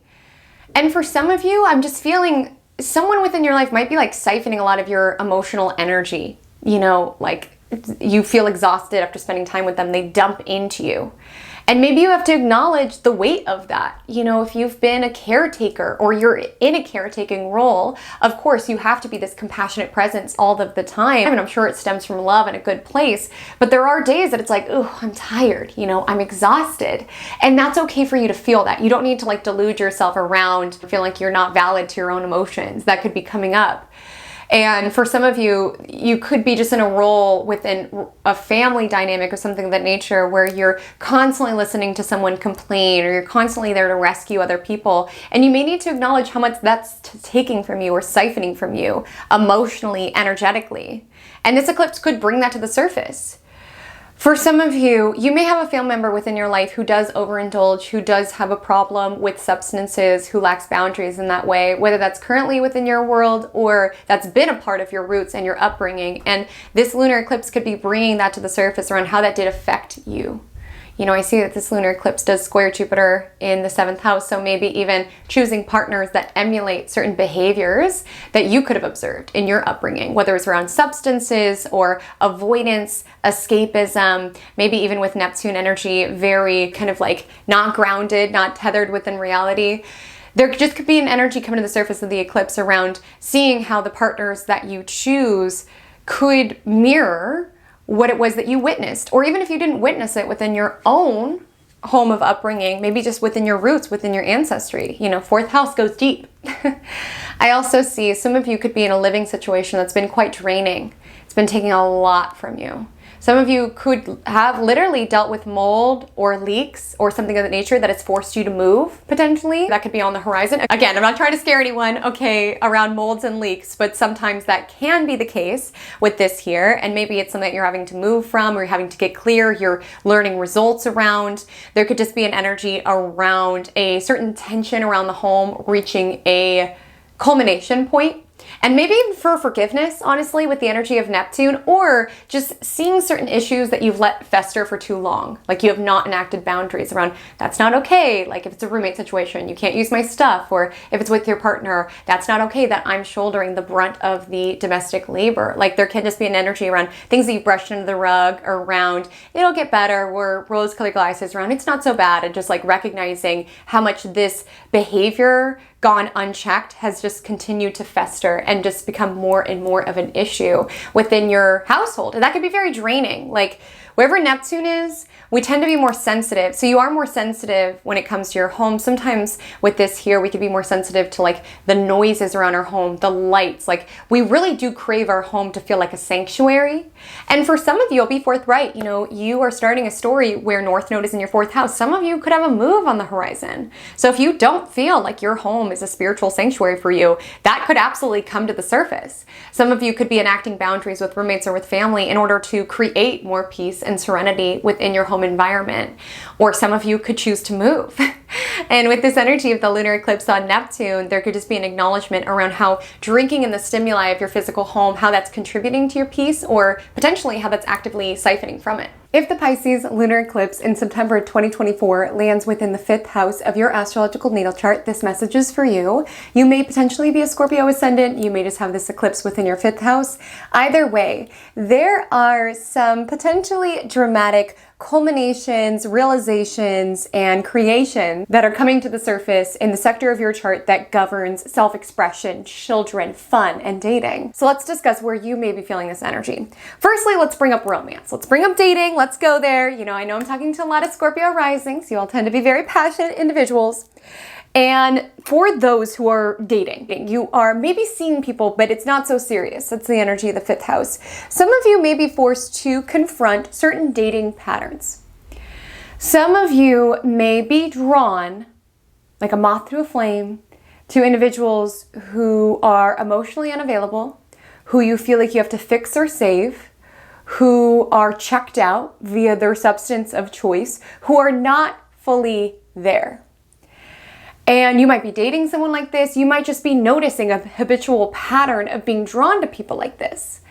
And this is very much the symptom of Neptune being here. And for some of you, this lunation could be snapping you out of this Neptune fog around, why am I choosing this type again and again? Why am I choosing people who are not able to fully love me or be there? Because that's the energy of Neptune. You know, it's dreamy. It's the energy of Hollywood movie sets and the romantic kiss and those movie moments on dates where you're kissing in the rain, right? And you're running to one another. It's that firework type of experience. And some of you are just recognizing this need to go for the fireplace and not the firework, so to speak, if you've heard that quote. And just knowing that this desire and wanting the movie moment, wanting this romantic cloud nine experience, it's not to say that you can't have that within a life partnership, but I feel like for some of you, you might be chasing this ideal. Maybe for some of you, you are all into your relationships, and then once they turn out to be a human being with flaws, then you're no longer interested. Like, there's a reason why movie run times are only 2 hours, right? Like, after that romantic final kiss, like, then the more challenging part comes in. And maybe for some of you, you're observing this tendency around being very drawn to either the chase or the spark or the romance of it all, or maybe even the push-pull, the dramatic on again, off again. But then when things get real, you feel disillusioned. Because Neptune is where we can put people on pedestals, or people can put us on pedestals. And one thing about a pedestal is you eventually have to come down. And so this lunation could make you confront certain tendencies within yourself that lead you to choose partners who either are not fully available because you don't want to deal with that inevitable come down of the mundane mechanics of a connection, or in having to get very vulnerable, or in having to really enmesh lives. So it's easier to have people who are somewhat checked out into their own substance of choice, into their own inner world. I mean, for some of you, you're just noticing that you're drawn to, you know, the bad boy or the bad girl, whatever you want to call it, you know, this Neptune high that you find within romance. And maybe it's being drawn to people who are bad for you. Maybe it's being drawn to people who sell you on a dream and then fail to deliver on said dream. Maybe it's being stuck in a cycle with someone where you ride off the high when things are going great. We're having a good day. We're good. But then with every high comes a crash. Like, that's the energy of Neptune. I don't mean to be discouraging about this. Higher vibration Neptune is absolutely available. And that would be connecting with somebody who is artistic, someone who is spiritual. There could be somebody who comes into your orbit or recently came into your orbit who is a true soul mate. And it's important to highlight that not every soulmate is meant to be a life partner and walk with us to the ends of the earth, right? There just could be certain spiritual lessons that we learn through the people who are coming into our orbit during this time. This could be romantic individuals, romantic connections, or even creative collaborators. But there can be a higher perspective, a higher learning that's taking place. Even if there were certain dating experiences that were not great, there could be something coming alive around honoring how this is helping your soul evolve quite a bit. And maybe there's even been certain situations, you know, situationships, dating, romance, flings, things of that nature, that can be teaching you something to a spiritual level. Maybe you are observing certain parts of your soul that are coming alive around, why am I so addicted to the highs and lows with you? Why am I allowing myself to be your backup option? Like, shouldn't I be the number one option for myself? Like, your dating relationships at this time can kind of be a mirror for your own healing, potentially, and maybe even your own inner child work or your own soul work.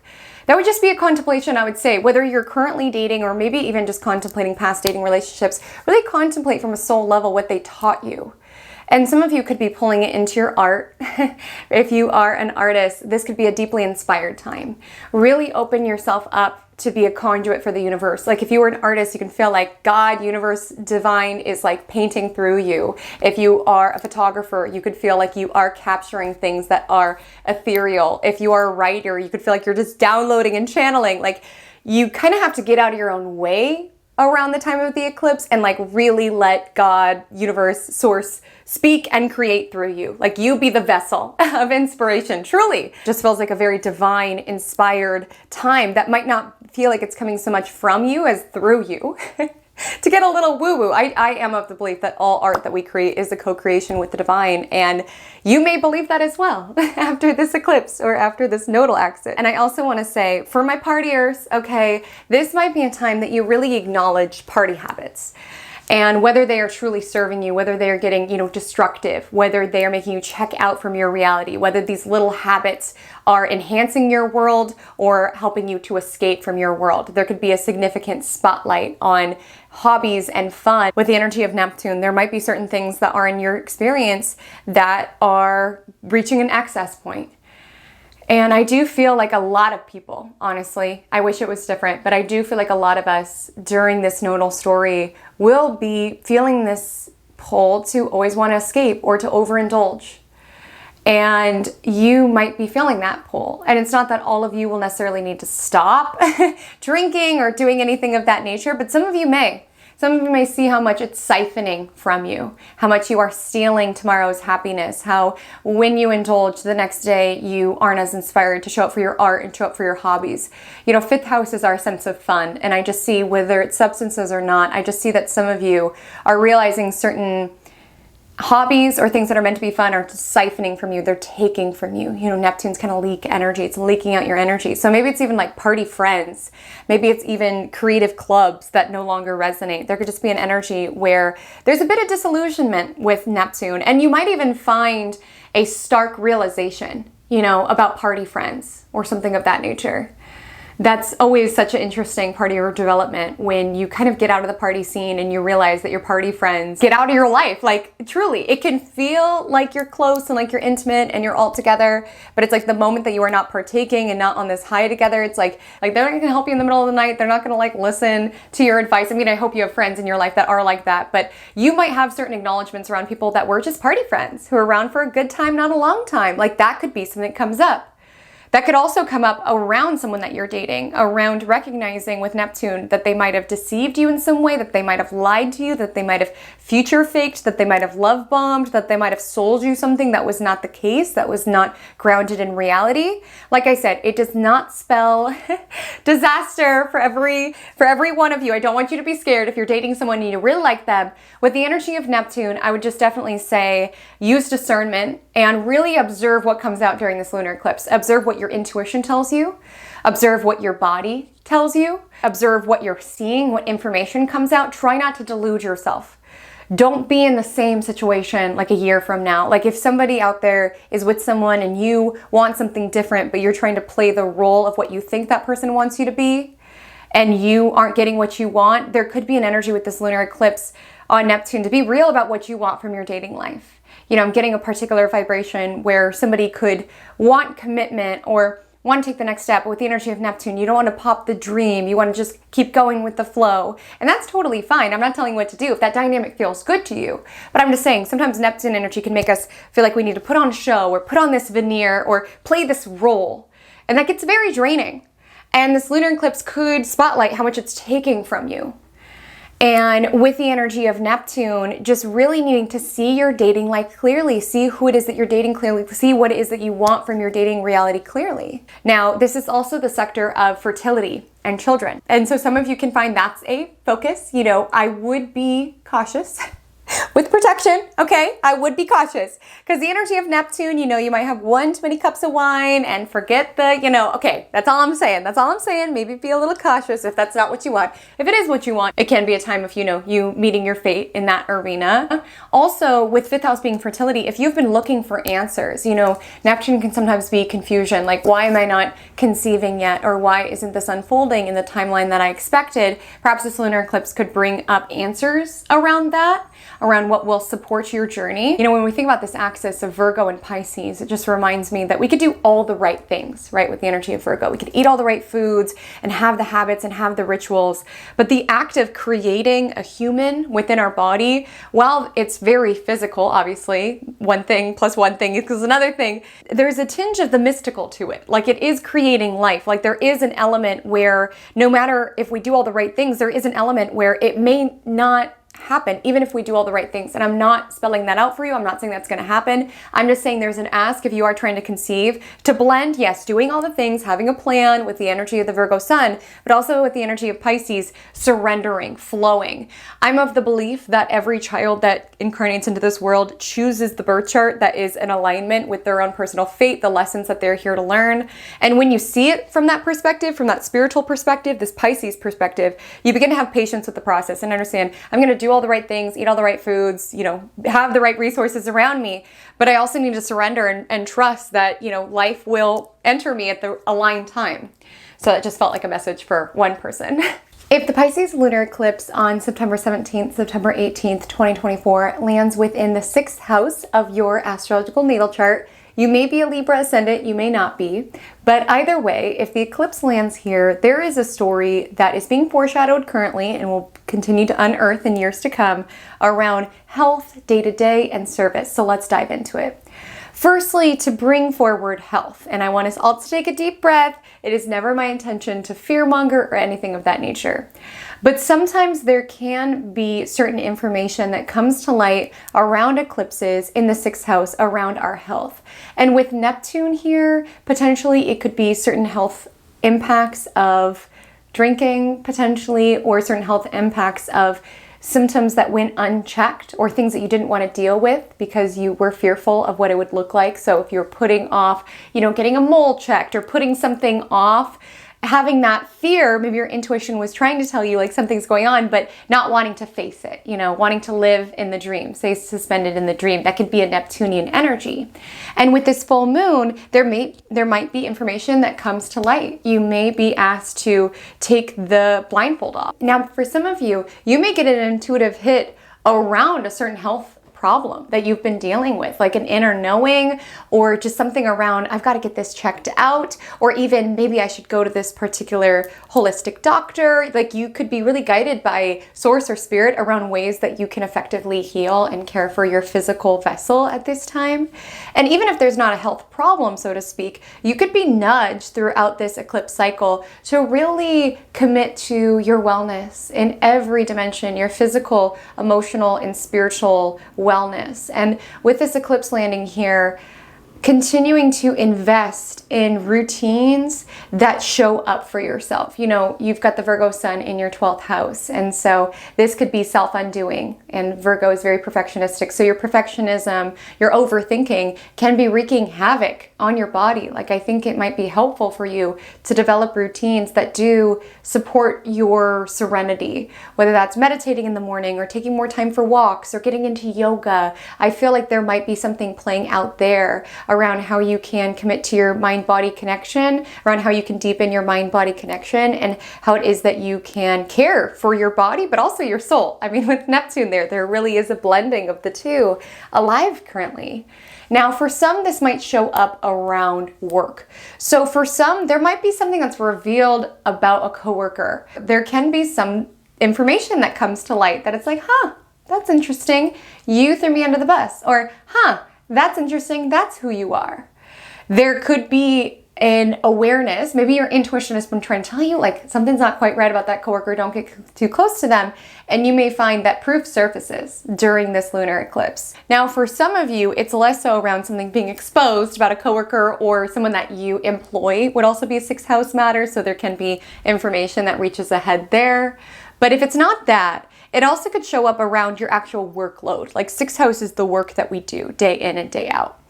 And Neptune is not the most discerning energy. You're being asked to be discerning because you do have Saturn also present in this sign, and for a lot of you, it will probably also be within your 6th house. And so you're being asked to be very strict and have a lot of discipline around your time and what you're putting it towards. But the energy of Neptune, you agree to do this for this person. You don't know where your time is going. And with this lunar eclipse, it could be this energy around really getting clear around where you are taking on too much at work, where it could even be affecting your health, where it is that you're overextending yourself, where it is that you are not being focused, where you're trying to be everything for everybody. You could really need organization and clarity during this time, especially if you've been in this Neptunian haze and you've felt taken advantage of at work, people taking advantage of your good heart of wanting to help.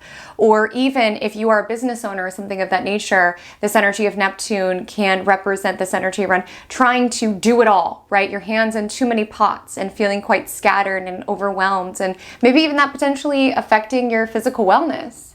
For some, this could play out around small animals, your pets. For some, this could play out around your routines. Like I said, with the energy of Pisces, establishing routines that, yeah, show up for your physicality. It's in the 6th house, but show up for your soul. And for some of you, I feel that you are going to receive intuitive guidance when you are moving your body. That's my favorite time to connect with Source, is when I'm on a hike or when I'm doing yoga. Like a lot of times when we are moving our body, we're able to get out of like the chatter of our mind and let the soul speak. So if you're not somebody where you find it easy to meditate, to drop down and do nothing, some of you might find an exercise routine that supports that in some way. But all in all, I want to let you know you have a lot on your plate and you're being asked to be very disciplined around what's on your plate, very disciplined around your time is going. Notice the time leaks existent within your life. The tasks that take so many hours, how can you simplify? Because Neptune's very nebulous. It tends to melt. It tends to widen. And so you can find that there are certain tasks in your workload where it's like, this is not an efficient usage of my time and energy. There can be a confrontation around where your goodwill is being taken advantage of, or where you are not seeing a certain work situation clearly, and thus the effort that you're putting in is being siphoned from. There just could be reveals around the workplace that are a little shocking, potentially around this time. But do trust, with the beginning of this eclipse cycle, this story will continue to play out. Just show up for your own wellness. I found the more that we can connect to our physical body, the more that we can connect to our soul. So there is an ask to really ground into the mundane aspects of your life and allowing that grounding sensation to open you up to the magic that can be weaved into your experience. If the Pisces lunar eclipse lands within the 7th house of your astrological natal chart, you very well may be a Virgo ascendant. And regardless if you're a Virgo rising or not, with this eclipse landing in an angular house, you are a main character of not only this eclipse, but for a lot of you, for this upcoming eclipse cycle. You will experience some changes as it relates to fated relationships coming in and connections that have outlived their purpose within your world departing. And it's important to trust the process, because ultimately you've got North Node in the 7th house. This will be a time of gain within relationship. You may meet destined, fated partners, collaborators, even like a soulmate type person throughout the course of this eclipse cycle. But you may find that in order to call in or have space for these destined connections that were meant to be within your world, within your universe, you may need to make room for them. There may be certain connections that have outlived their purpose that you may find depart your reality, whether that choice is yours to walk away or that choice is somebody else's. And it really is important to trust the process and trust the divine and trust God to bring you the right people to navigate this world with. If you are in a relationship, you can find you have certain epiphanies and realizations about the relationship at this time. I know I'm talking to a lot of Virgo risings, not all of you, but a lot of you. And Virgo risings are very pragmatic about most arenas of their life, but they have one blind spot, and that is relationships. Because you, if you're a Virgo rising, you have a Pisces descendant. So you naturally see the best in people. You naturally want to fix and save people. You are a little bit of a caretaker, like you're a little bit of a healer. And you draw people who are in need of healing, and people can siphon from that energy. And so you might have this awareness of a certain partner within your world and realizing, you know, I've been trying to fix and save this person who's not fixing or saving themselves. Like, you really cannot do people's push-ups in life. Truly, as much as you love someone, as much as you see their potential, ultimately they have to decide to arise to it. And so you might have been giving your partner way too many chances or way too much time for them to step up. And this could be a full moon around acknowledging that you need to step out of this illusion of how you've seen them. Now, you might be seeing to the soul of this person, but you also need to go by the reality of the situation. Now, for some of you, you could be with a partner who is actively deceiving you. You know, Neptune is pulling the wool over our eyes. It's sneaky. It's a little deceptive. And so you might find during this eclipse, something is exposed that reveals that your partner is lying. And maybe it's been something your intuition has been trying to tell you, but this might be an acknowledgement around, I can't run from it anymore. I can't deny this anymore. And it's important to listen to the signs of your body, especially for those who are Virgo risings. You have a very deep mind-body connection. If you are constantly feeling like your tummy's in butterflies, if you constantly feel achy around a certain person, like your body will let you know. Oftentimes your intuition can be trying to reach you via panicked feelings or feeling very nervous around the connection. Like, I do feel like the right partners for us should give us a sense of ease. For some of you, I just feel like you've been deluding yourself to think, okay, it'll get better in 6 months, or they just have to get this arena of their life together. But there is an ask around, really look at this person. Look at how they're showing up. Look at how you're showing up within the connection, because some of you can feel like you've lost yourself within a relationship. Like you could be living a life and being like, this doesn't even feel like mine any longer. Neptune can be a very shape-shifting energy. And you can find that you have shape-shifted and molded yourself to be what your partner needed or wanted you to be, so much so that you can feel disconnected with who it is that you are. And this lunar eclipse could be bringing that to your awareness. Now, I don't want to incite any fear for any of you who are happily committed, happily married, something of that nature. It's not that this energy gives a breakup for everyone. In fact, you could find this is a profound time of spiritual evolution together. With this energy of Neptune, you can find that you guys are able to see to one another's soul, get on the same page. You know, it is a time of deepening commitment, of keeping your standards high. You've got Saturn in the 7th house. And while you're being asked for structure and responsibility with Neptune, there also could be energies of compassion and forgiveness within your relationship, really seeing to the soul of that person, really wanting to support one another's spiritual evolution, growing within that could be a focus here. Now, some of you can meet people who were destined, like I'm talking spiritually meant to be in your timeline, here to accelerate your soul. Some of those people can come into your orbit during this time. Not all of them necessarily romantic. It could be partners, things of that nature, but definitely pay attention to who it is that you meet during this time. Now, you'll want to stay grounded. Neptune energy can be rose-colored glasses energy. And Neptune romances, you know, they can be so beautiful. They create these movie moments. It's that soulmate connection. Like, have I known you before? Like, that's a Neptune romance. And it's dreamy. You know, it teaches you to see the beauty and the divinity within yourself. It oftentimes accelerates your spiritual growth altogether. But it's just important with the high of a Neptune romance. Sometimes there is a crash. Now, you got Saturn there, so you're just being asked to be discerning. You know, before you run off with someone that you meet and decide to get married on the 3rd week, like, ask some questions, you know, with Neptune energy. Do your due diligence, but definitely pay attention to who comes into your orbit during this time.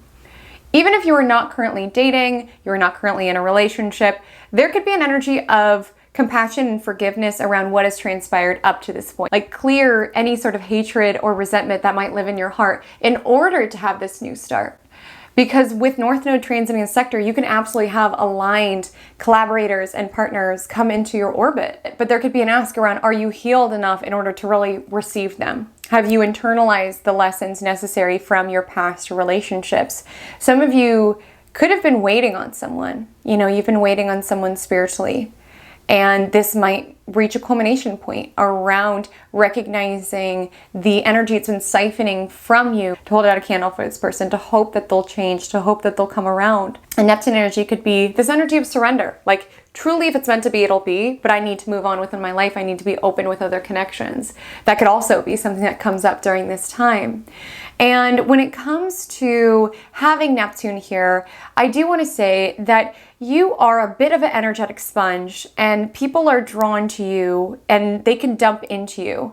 And you may find during this lunar eclipse on Neptune, you might notice just how weak your boundaries are during this time, how much energetic and emotional data you absorb from others and how much you feel drained as a result. You could be over prioritizing other people, overextending yourself to others, and it might make you feel quite lost. You know, that will be a story within the upcoming 2 years. I'm not saying you're going to be lost the next 2 years, but you are going through a transformative cycle. And there might be certain energies around the ways that I used to take care of myself, the ways I used to show up, the ways I used to people please, shapeshift what other people wanted me to be. It no longer fits me. And it is an exciting time when we are in transition because we are in a space of possibility. We are in a space of creation. And I do want to say, be open to the synchronistic connections that are coming into your orbit, because it is a time that you are learning a lot through people. And that could be people within your current reality. You could even be looking back at certain connections and just observing how much they have accelerated the journey of your soul, how much it has allowed you to tap into new elements of your own journey. If the lunar eclipse in Pisces lands within the 8th house of your astrological natal chart, this message is for you. You may potentially be a Leo ascendant. You may just have this eclipse landing within this sector. But either way, there is a spotlight around where it is that you receive from others. And so there's a couple of different dimensions that we need to explore when we talk about the 8th house. It's a very deep and nuanced house. So walk with me and observe what you can already feel coming to the surface within your universe. So firstly, let's talk about receiving. A lot of times the universe tries to bless us or give us gifts, but out of pride or out of energy around, I could do it all, I don't need help from anyone, we could be blocking our blessings, right?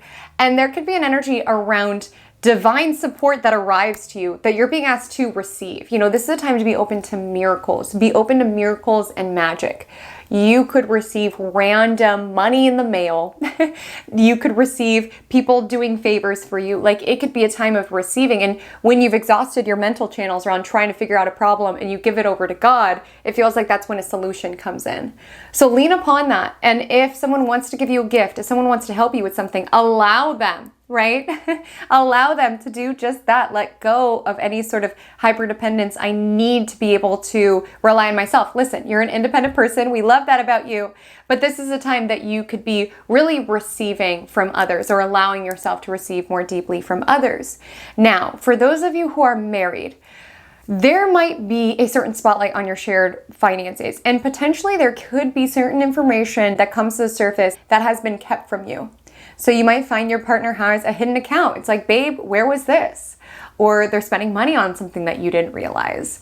Or it could even be an energy if you're in a divorce or something of that nature, your ex is trying to hide assets, trying to hide money in order to affect the payouts of things. Like, there could be some shady things happening around mutual blended money that could also show up within business partnerships, within inheritances. There could be some shady stuff going on, you know, some sleights of hand, some distraction techniques, some pulling the wool over your eyes or trying to. And so I say that not to incite any fear, but just to encourage you to really do your due diligence, go through your numbers, really see where things are going, what's coming in, what's going out of shared accounts. And this is also the sector of taxes. So this would not be a time to evade taxes or try to be sneaky. There can be information that comes to light around taxes. Now, outside of that, I do want to share that 8th house is very deep. It's very transformative. And there are certain arenas of your life that can feel out of your control. And that can feel terrifying or that can feel freeing. And you're being asked to support the mindset around this could be freeing. What if I could play with the idea that this could be freeing? And it's not through this disempowering lens around, well, then I'm just going to give up. I'm just going to do nothing. But it's through this lens around Spirit, universe, source energy is co-creating with me on this journey. I don't need to force anything that's not for me. What is for me will flow to me. And I can relax around feeling like I need to control everything. I can relax in trying to exact my own plan, right? With the Virgo sun, I can relax into the universe's plan and enjoy the process of it working out. You know, sometimes when we have lunar eclipses in the 8th house, it can be intense. It can make us feel like we're out of control of our world. We can feel like our life is transforming into something we don't recognize. And we can have a lot of panic, right? We can look to the framework, the only framework that we have, which is the framework of the past. But there's an energy around just relaxing into the flow, knowing the changes that are taking place right now are fated, are meant to be, and seeing where you can give yourself peace and solace around that, around everything is working out for me, and let me enjoy the process of everything working out for me. Let me not get too much in the energetic of overthinking and trying to plan and trying to plot. Let me just ease. Let me just ease. And so some of you might be dealing with grief, and some of you can find there are certain spiritual gifts that come alive during this time around your ability to connect with the other side. Maybe some of you already have that ability, but some of you can find during this time that you are able to connect. You're able to download, you're able to channel. This could also just be showing up around you missing someone and really feeling their presence, you know, seeing white feathers on the ground when you go outside, and that's a symbol that reminds you of, you know, your late grandmother or something of that nature, or just feeling the presence of your loved ones. You know, working with angels and spirit guides is all great, but don't forget to call upon your ancestors. You know, they are the closest to us in the spiritual world. They have the most invested in us. Like on the other side, they're more interested in the intricacies of our personal life. And so this might be a time that you ask to receive support from the other side, from an ancestor, from an angel. Like I said, you can receive a lot of support, whether it's on this plane or another one, but you definitely can find that you're able to tap more into connecting with your ancestors, or you're just feeling their presence. You're realizing that they're still here, right? And they're still here to support you on your own journey. So this message is for you if the lunar eclipse in Pisces lands within the 9th house of your astrological natal chart. You might be a Cancer ascendant, you might not be. But either way, you are getting activated in a very divine, destined way. And what I mean by activated is that you can find much more connected to purpose at this time. And this is going to look different from soul to soul, from person to person, but I do feel like you are gaining awareness of the big picture of your life, and you're finding something that gives you a sense of meaning.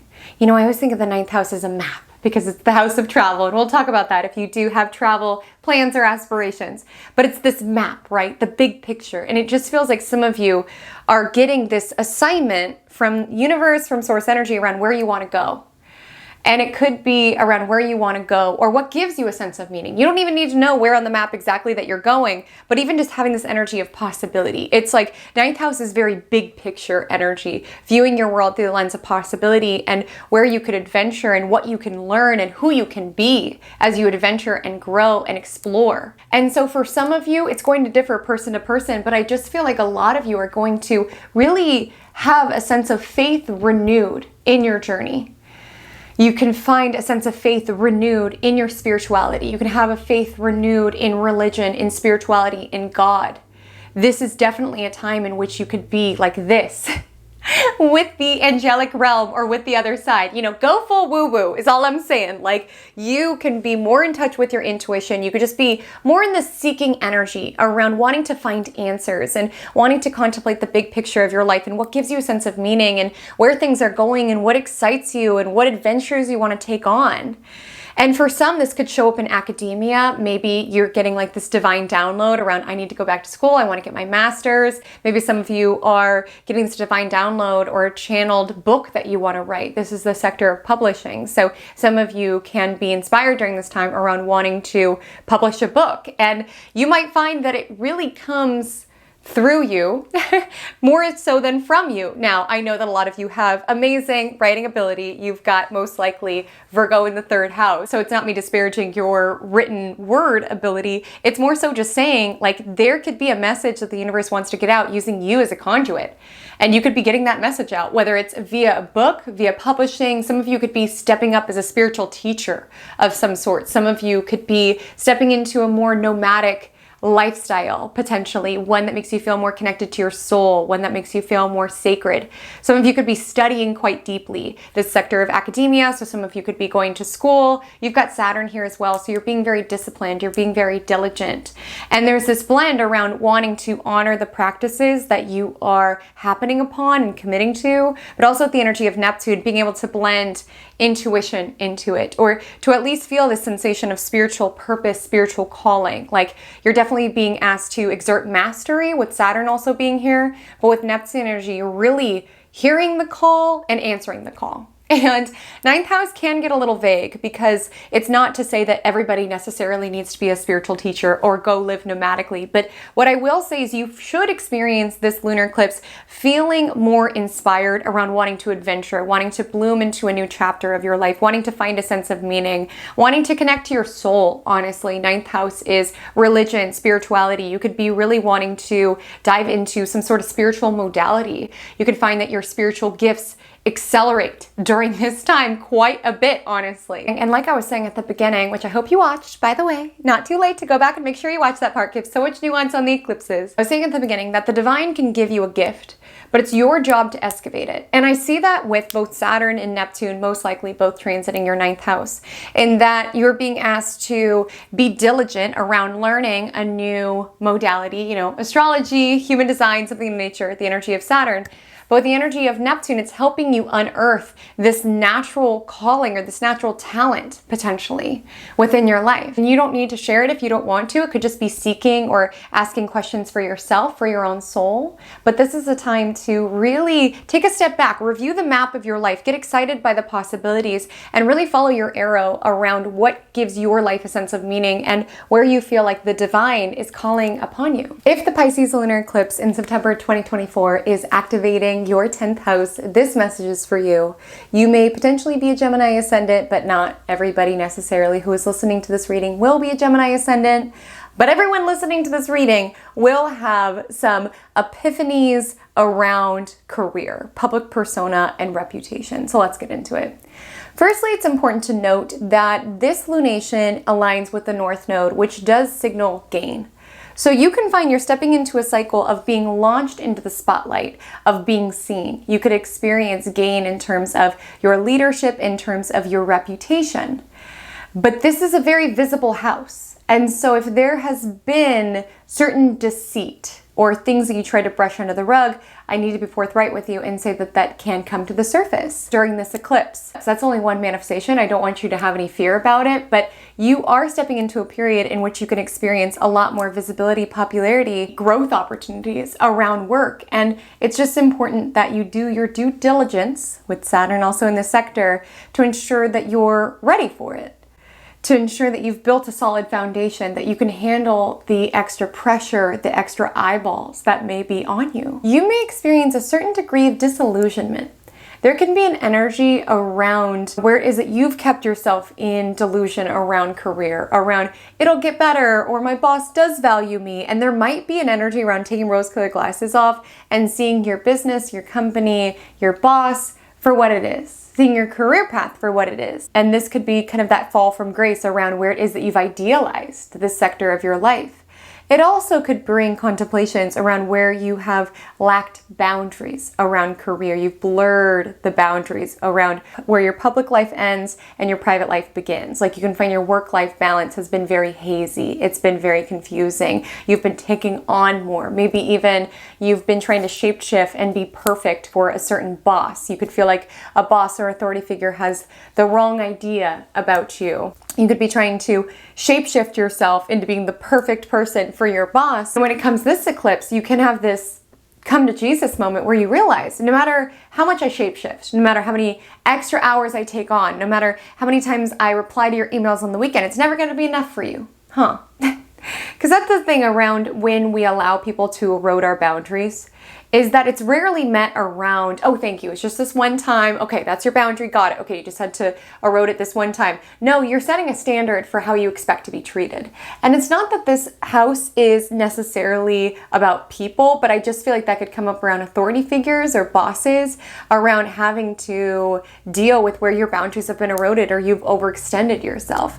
And even if you don't work for a boss, if you work for yourself, where you've overextended in an effort to want to be it all or project something on the outside that maybe is not grounded in reality. Like when we talk about Neptune energy, it is a mirage, it is a projection, and it's not real. And so you might be feeling this pressure when it comes to your career, when it comes to your business around, I've got it all figured out. Whereas the real story behind the scenes is that you're in shambles. You're not taking care of yourself. Your life has become around work. Like for some of you, you can just feel like your career is bleeding into everything else. Some of you can even find that it's been impacting your well-being, you know, just how much of your energy has been leaked towards your career. And it is a time around leveling up within career. And some of you may experience these changes within the career within the next 2 years. If you are in the right career path, you will experience activations, gains in that sector. But some of you with this eclipse, you may get certain epiphanies around, this is not for me. Maybe it served me and my spiritual growth up to this point, but it's not serving me moving forward. And it's not to say that everybody needs to work in a spiritual field, but there just could be this contemplation around where you are stagnating your soul. Like there comes to be a point where your soul can't do your job anymore. I remember towards the end of my 9 to 5, I literally felt an aversion to my computer. Like my soul was just pushing it away. I literally could not do it anymore. Like my entire being was just resisting it. I was just like, oh, I can't do it anymore. And you feel that. And maybe you have been feeling that and this lunar eclipse gets your attention about it. Maybe something happens that makes it clear like, yeah, my growth here is done. You could even get certain downloads or ideas that come in during this time around a new career path that you want to take on. Not all of you, but some of you, that may involve spirituality, that may involve altruism. You may have this calling that you are answering to. And the story is yet to be fully unearthed. Like you'll have to look out for the upcoming eclipses in 2025 and 2026 as the continuation of this. But definitely get quiet. Really listen to what spirit, universe, source energy is calling you to. Because there may be a brand new career opportunity in store. You could be being called upon as a spiritual leader of some sort. You could have some sort of soulful creation that you're feeling nudged to give to a bigger level. Or if you do work for yourself or you want to launch something for yourself, I would say this can be a supportive time to really listen to your intuition, follow inspired ideas. Some of you could be integrating photography more. You could want to be seen more. You could want to work with cameras. Neptune governs screens, mirrors, cameras. This can be a favorable time for that. And some of you can be getting over this fear of visibility. You know, a hurdle that you are overcoming during this time is recognizing that people will never truly see you as you are. They will see you as they are, or in the lens by which they view you. And Neptune energy makes that all too clear because you can find, particularly if you are in the public eye in some way, there's a lot of misunderstandings around you. People could be assuming things about you. People could be talking about you. Listen, you're kind of a main character. You've got an eclipse in an angular house. People could be talking about you. And a lot of them are getting the wrong idea with the energy of Neptune. And hopefully some of those truths are being revealed or at least being unmasked in some way. But I feel that the growth opportunity for you is letting go of needing to control the narrative of how other people perceive you. And I just find that for some of you, being more visible, stepping in front of a camera, leading meetings, like I'm just seeing you're getting into this energy around understanding that people are going to have all sorts of wild assumptions about you. But I see you releasing this energy of caring. You know, what I always tell my clients when they are experiencing a fear of visibility is I say, it's important to realize that, particularly if you feel like you're being called towards something, because I feel a lot of you are, with this Neptunian lunar eclipse, if you are being called to a mission, a soulful mission, something that you feel like can help people, or something that you feel like you're here to do, and you make it about you, when it's really for something so much bigger that's quite self-centered. Like it's really not about us. It's really not about you. And if you make it about you around, how's my hair? How are people perceiving me? You are getting in the way of this beautiful mission, this calling that was chosen for you. Don't make it about you. Even if you're visible, people have something to say. If you step up into your power, people have something to say. But if it's in alignment with your dharma, it's worth it. And that's it. It's getting out of your own way. It's recognizing that when you arise to a call that's bigger than you, it's bigger than you. And you can block that call around, what are people going to say about me, or what are they going to think about me? My love, it's bigger than you. You are merely a conduit. If the lunar eclipse in Pisces lands within the 11th house of your birth chart, you may be a Taurus ascendant. You may just have the eclipse landing here. But either way, I have a message for you. This eclipse is activating a sector of your chart that deals with community, hopes and dreams, and friendships. So let's begin with friendships. You may find during this time that you connect with soulmates. Okay, soulmates, people who are meant to be in your circle, people who are meant to be in your community. This could be online, Okay, this could be in real life. There could just be people that you are finding are on the same wavelength that were destined to come into your orbit. There's a reason why the 11th house is right next to the 10th house in that it's, yes, friends, but it's like friends who help us is oftentimes the verbiage assigned to 11th house, because it is around colleagues. It is around the people within our network that can help us reach our mission or our calling, or where it is that we show up in a very public way. Like 11th house is truly the dreams that we build and the people that we build it with. And so it's not to say that it's necessarily limited to career, that the only use of friends is around leveling up ourselves. But I just feel like there's people who are coming into your orbit whose influence is going to extend beyond just making a friend. It's like someone who's going to be helpful for your spiritual development. It feels like someone who's on the same wavelength. Like those people that you meet online where you're like, where have you been? You are my soul sister. Literally, some of you could have those people coming into your orbit, or your connections can deepen within friends in which you do feel like there is a little bit of a more soulful, spiritual, have I known you before? Have we had past lives before? Type of connection. And I wish the story could be that positive for everyone. But I do want to let you know, even though the North Node has to deal with gain, full moons do represent things coming to light. And with it on Neptune, you could have the rose-colored glasses ripped off of you when it comes to a certain dynamic within your life. You can be forced to confront who someone in your circle truly is. You could even find out that someone has been actively deceiving you, actively talking behind your back, actively keeping secrets from you. You can learn that people within your circle are not really your friends. And it's important, if the truth does come to light during this time, it's important to know we are early in this eclipse story. So my love, this story may continue to ripple out and accelerate into 2025 and 2026, truly. And so if certain friendships are revealed, like you see someone's true colors, it is to call in those soulmate connections that I was talking about. Like there is an essence of good riddance that we need to embody during eclipses, even if at the time we're like, why? I don't understand why I was betrayed. You really need to trust. If it happened during eclipses, that was the universe being like, you need to see who this person is before they do you even dirtier. And so you are protected in that way. And so really honor what comes to light. And for some of you, 11th house also has to do with our following, our audience. So if you are a creator, you could experience gain, maybe not just with this eclipse, in the upcoming cycle as well. A lot of gain, a lot of growth within your community, within your networks. Again, with the energy of Pisces and Neptune, really allowing your intuition to guide around the best way to attract people to your work or to grow your community, to grow your audience, what have you. Some of you, even if it's not active deception within a friendship, some of you can be recognizing where you have party friends within your life, people who are there when it's a good time, or people maybe where within their life they just are kind of escapists. They're kind of numbing from problems, and you're really looking to be around groups that are elevated, people that challenge you, people that inspire you. Like that's like the wavelength you're on, and you're wanting people to be on that wavelength. You might find with some of the friendships in your life, you're like, what are you doing with your life? Like, what is your ambition? Neptune energy can be serene. It's like all is as it's meant to, but you can be noticing that there's certain people like in your circle that you're not feeling particularly inspired to be around. And it's not to say that like all of our friends need to be hustle and grind in order to have great friends, but you can just have this energy around, if I am the sum of the 5 people I spend the most time with, who am I spending time with? And do I want their lives, right? Because 11th house has to deal with our hopes and dreams. So some of you are getting a manifestation. You're getting a dream delivered straight from the angels, straight from the universe. Something that you've longed for, something your heart has wished for. And if you don't know what that is, maybe this eclipse is about dropping in and noticing what spirit is calling you towards. But for some of you, you're manifesting, you're envisioning your own personal future or humanity's future. But you're also rising to the call to do the work in order to make it a reality.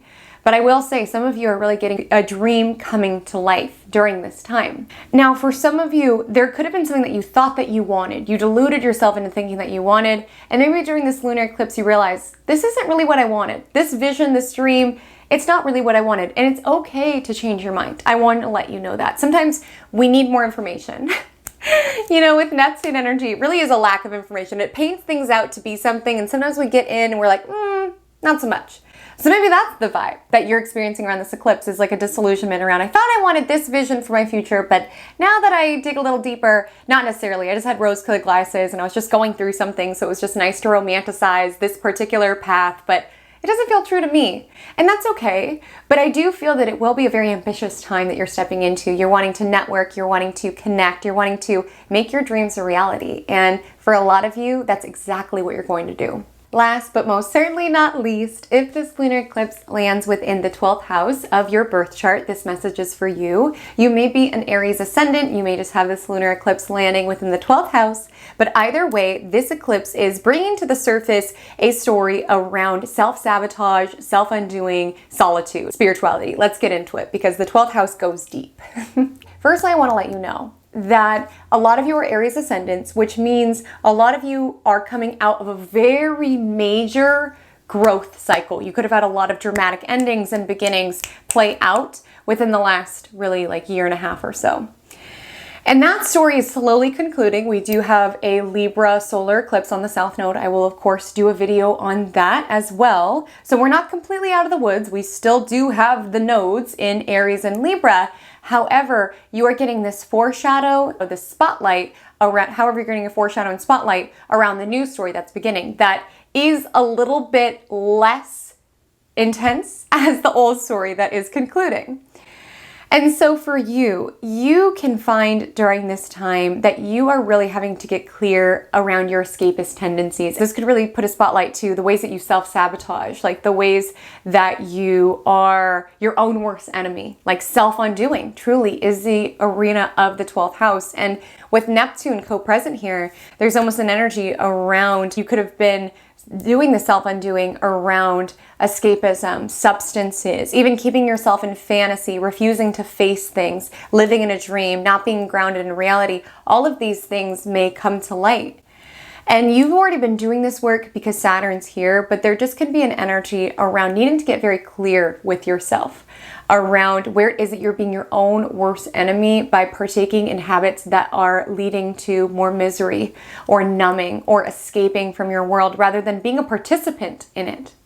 Like there is an energy, especially with the North Node finishing up its journey in the first house, around showing up for your life. There's an energy around saying yes to life. You know, some of you could have gone through something that was a little bit more challenging, that could have been a little bit more dark. And there's like a decision around, I want to be here and I want to show up for myself. I don't want to feed into self-destructive loops or habits. I want to be my own best friend. And that means taking care of every element of me. Maybe some of you are getting sober. Maybe some of you are going to therapy or something of that nature. Some of you are just setting more boundaries, okay? You have let people erode your boundaries and there's just an energy around, I would rather be on my own than be surrounded by bad company. And this could show up in interpersonal connection, certainly, but it can also show up within work situations around needing to enact more boundaries at work, not allow it to creep too much into your identity. Now, a gift of both this eclipse as well as the upcoming eclipse cycle is that you will be tapping into spiritual gifts, intuitive gifts. But it's going to be important for you to get very quiet and stay very grounded. You know, Neptune energy, especially in the 12th house, it can make us feel very ungrounded. We don't know what's genuine downloads and what's delusions. It could be hard to decipher what is really coming from source and what's coming from overthinking or anxiety.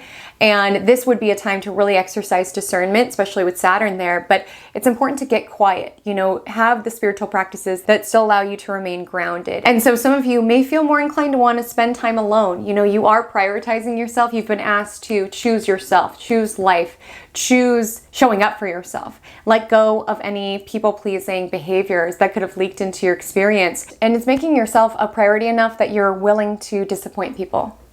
That's the truth of the matter. You know, life will include disappointing people. And I feel, particularly with the South Node wrapping up its journey in your 7th house, you could have had to let people down. And it's not that you wanted to let them down, but you realized every time that I do what I don't want to do because I don't want to let someone down, I let myself down. Like, you are really learning that the most important enduring relationship that you will have in this experience is with yourself. And you're showing up for it. And that means sometimes withdrawing from the world. That means sometimes saying no to the extra project at work. That means sometimes saying no to environments that you know are going to be draining for you so that you can show up for yourself. And there can be just certain contemplations around certain endings, certain things that you want to shed or release. And for some of you, there is this theme of release and surrender. You know, 12th house is the final house of the zodiac and can have to deal with endings and closure. And with the energy of Neptune, some of you could be letting something go, finding forgiveness. If you've been holding out hope for a situation that doesn't feel very plausible, right? It was nice to dream about it. It was like a safe place in your mind to retreat about it and think about, oh, wouldn't it be cool if this, or if this person came back? For some of you, could be getting real with yourself, like getting real with yourself around maybe even this limerent behavior or this daydreaming, this maladaptive daydreaming. That can also be a form of self-undoing. And for some of you, you're getting clear on that. We all love a little daydreaming. Okay, we all love that. But I'm just seeing that some of you could recognize this is not a safe place for my mind to go to. Like, you could have a certain thing that you like to fantasize about or dream about that just gives you comfort within your own mind. But there just can be an awareness around this lunar eclipse around this is not a safe space. Like, maybe this was a comfortable thought to have, but this is just a fantasy and it's not honestly contributing a lot of good within my world. And maybe this is something that I'm wanting to release at this time. 12th house is also subconscious processing. And I just feel that some of you are really exercising more compassion and gentleness with yourself. Like, yes, with Saturn 12th house, you're being diligent around doing the work on your inner self. But with Neptune, it's important to hold yourself with love and grace as you do that work. Not to be too hard on yourself, to see yourself as the divine sees you, and to allow that to flow into your subconscious processing around I am beautifully and intricately designed by the divine. If that's a concept that resonates with you, I am someone who is perfect as I am, and my job is just to unfold all of this potentiality. Like, allow these more spiritually supportive thoughts and ideas, the ones that resonate for you, to begin to drift into your subconscious until it's supporting you, informing your beliefs, because it could influence your reality, honestly, when we talk about 12th house energy. It's the final house of the zodiac and it's the hidden house, but it's right by the first house, which is very visible. Like, we aren't always aware of how much our subconscious processes, our 12th house stuff, impacts how we view the world, and thus how the world views us, how we meet the world, what comes into our landscape. Like, for a lot of you, you could be getting more into manifestation or just more into wanting to do the work to shift your beliefs, and that could be making a ripple effect on your life in some way.